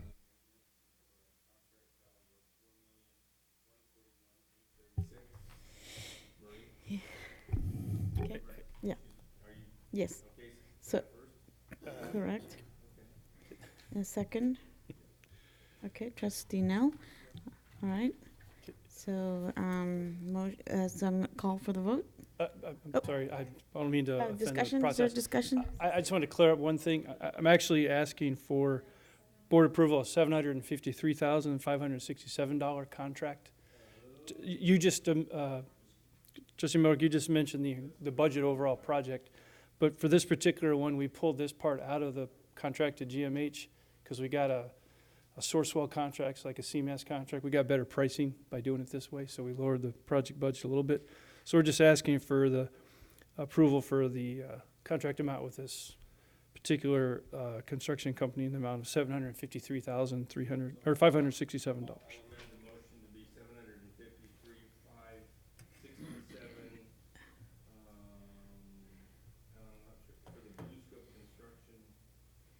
For the metal building. Metal building shell. Question. Okay, question? But before, is there a second? So we can have discussion. I will second the motion. Okay, no? Go ahead, Tom. Cooper? Where are we at in DSA on this? Is DSA relevant on this, So or? DSA is for accessibility. Oh, this, We had a peer review on this design, and we went through DSA, and I think we have an appointment in July. We thought it was an over-the-counter, quick, yeah, I guess, should be. quick, fast lane process with Should be. DSA. They made us go through their normal process, which is a 6-week. So we don't meet with them until July. The good news is it's just accessibility. This is a very basic building. Yeah. But again, this building will not be Field Act compliant and will be signed as such, so it doesn't have to go through the other DSA reviews. Right. But that doesn't, that DSA approval doesn't impact the award of this contract for this project because it's not structure, it's just accessibility. Okay, thank you. Trustee Gasson? Okay. You could. I think she was gonna hand me a chocolate chip cookie. Okay. I'll call for the question. So, I suggest we call the vote. Yep. I vote. Okay, so, all right, 0, 1 absent, no, 1 recused, 5-0, 1 recused, 1 absent. Thank you very much. Thank you. Moving on to item 16I. Let's make sure I got this right. Yes. Chris is going to take this one. Hello, thank you. Everybody still staying strong over here? Still here. We're 10 o'clock. Good Yep. work. So tonight I'm bringing before you the contracts for Assistant Superintendent Hawkins and Carter. They are on 12-month contracts. We bring these contracts each year. Their salary is determined based on their salary schedule. Both of them will be advancing on their salary schedule this year. And no additional bonuses for Mr. Hawkins because this is his birthday. He still gets the typical advance, and it was a strong fight for him just to get that. So, yeah, I happen to know that some of his peers are watching this meeting and giving him some difficulty. I want to give him as much ammunition as I can to continue to give him difficulty. So the superintendent and staff recommend the approval of the employment agreements for our district assistant superintendents for business operations and education services. All right. Okay, so we have a first by trustee Millerick, a second, trustee Nell. Thank you. You're a team over there. All right.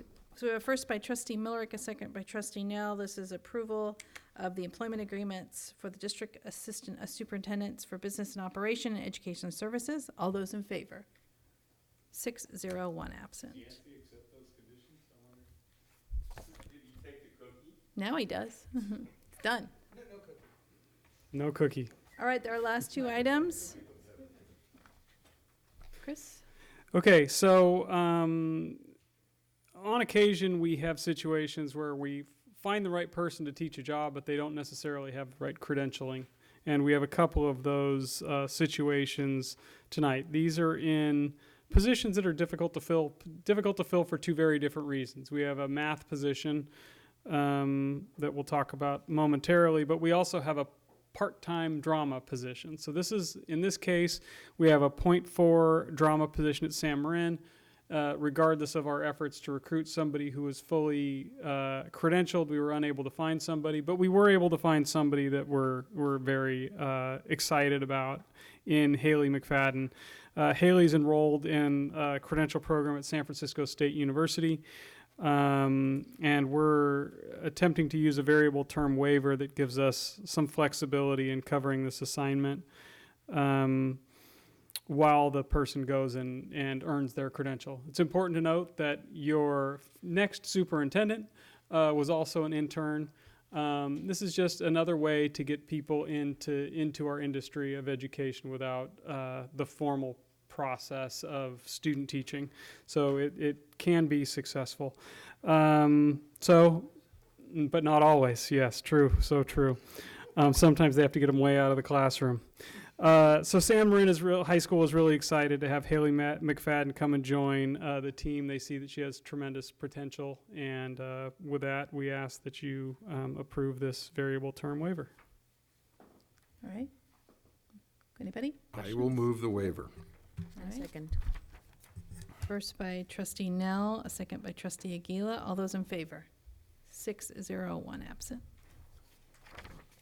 And finally, we have another variable term waiver request. This is the one that I was just mentioning about math, also at San Marin High School. This is a 1.0 FTE. We have a teacher, Kimberly Labazetta, who we think has tremendous potential.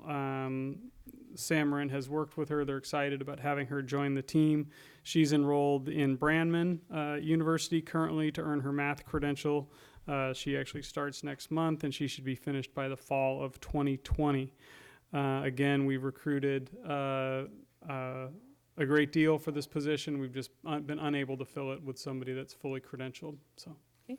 we'll make sure she gets all the support she needs to be successful out there at San Marin. Trustee Nell. I'm supporting the waiver, but because I guess it's math and this is a full-time position, can you just tell us a little bit more about Miss Labozetta and why? I mean, so she knows her math because she took a test. I'm joking, but I just want to have some assurances that. Yeah, after the interview process that included a number of teachers from the math team, they worked with her. They made sure that they felt like she had the math experience that she needs in order to do this work. She passed all of their tests, and she has taken numerous college courses along the way that have prepared her for this. She's going to need some support, like all of our new teachers have. But they're confident that she has the skills necessary to do this work. I'll move the waiver. Okay, thank you, Trustee Nell. Second. Trustee Miller gives a second. Question. Trustee Cooper. These two waivers, do they start on the salary schedule same regardless? Great question. As if they had credential? So, Okay. teachers get placed on the salary schedule for based on two primary points. One is the number of units they've earned after their bachelor's degree, and the other is the number of years experience that they have in teaching. So these would both be first-year teachers. Depending on what other education they've had, they'd be placed based on those units. Yeah. If they just finished their bachelor's degree and don't have any other units, they would be placed one click below where a fully credentialed teacher would start. And how does that work actually? So when say they're placed to the left on the salary schedule, say they just have a bachelor's, when they get the teaching credential, does that true up at the end of that school year? October's the latest that you can make an adjustment to your placement on the salary schedule. So with these teachers, it would be by the second year at the earliest that they would advance. Okay, thanks. You're welcome. All right, no further questions. A first by Trustee Nell, a second by Trustee Miller. All those in favor? 6-0, 1 absent. All right, well, that wraps up our last board meeting for 18-19 school year. Next board meeting would be August 6th is a regular meeting, and then August 10th is a special meeting, and August 20th is a regular meeting, and then the first day of school is August 22nd. This meeting's adjourned.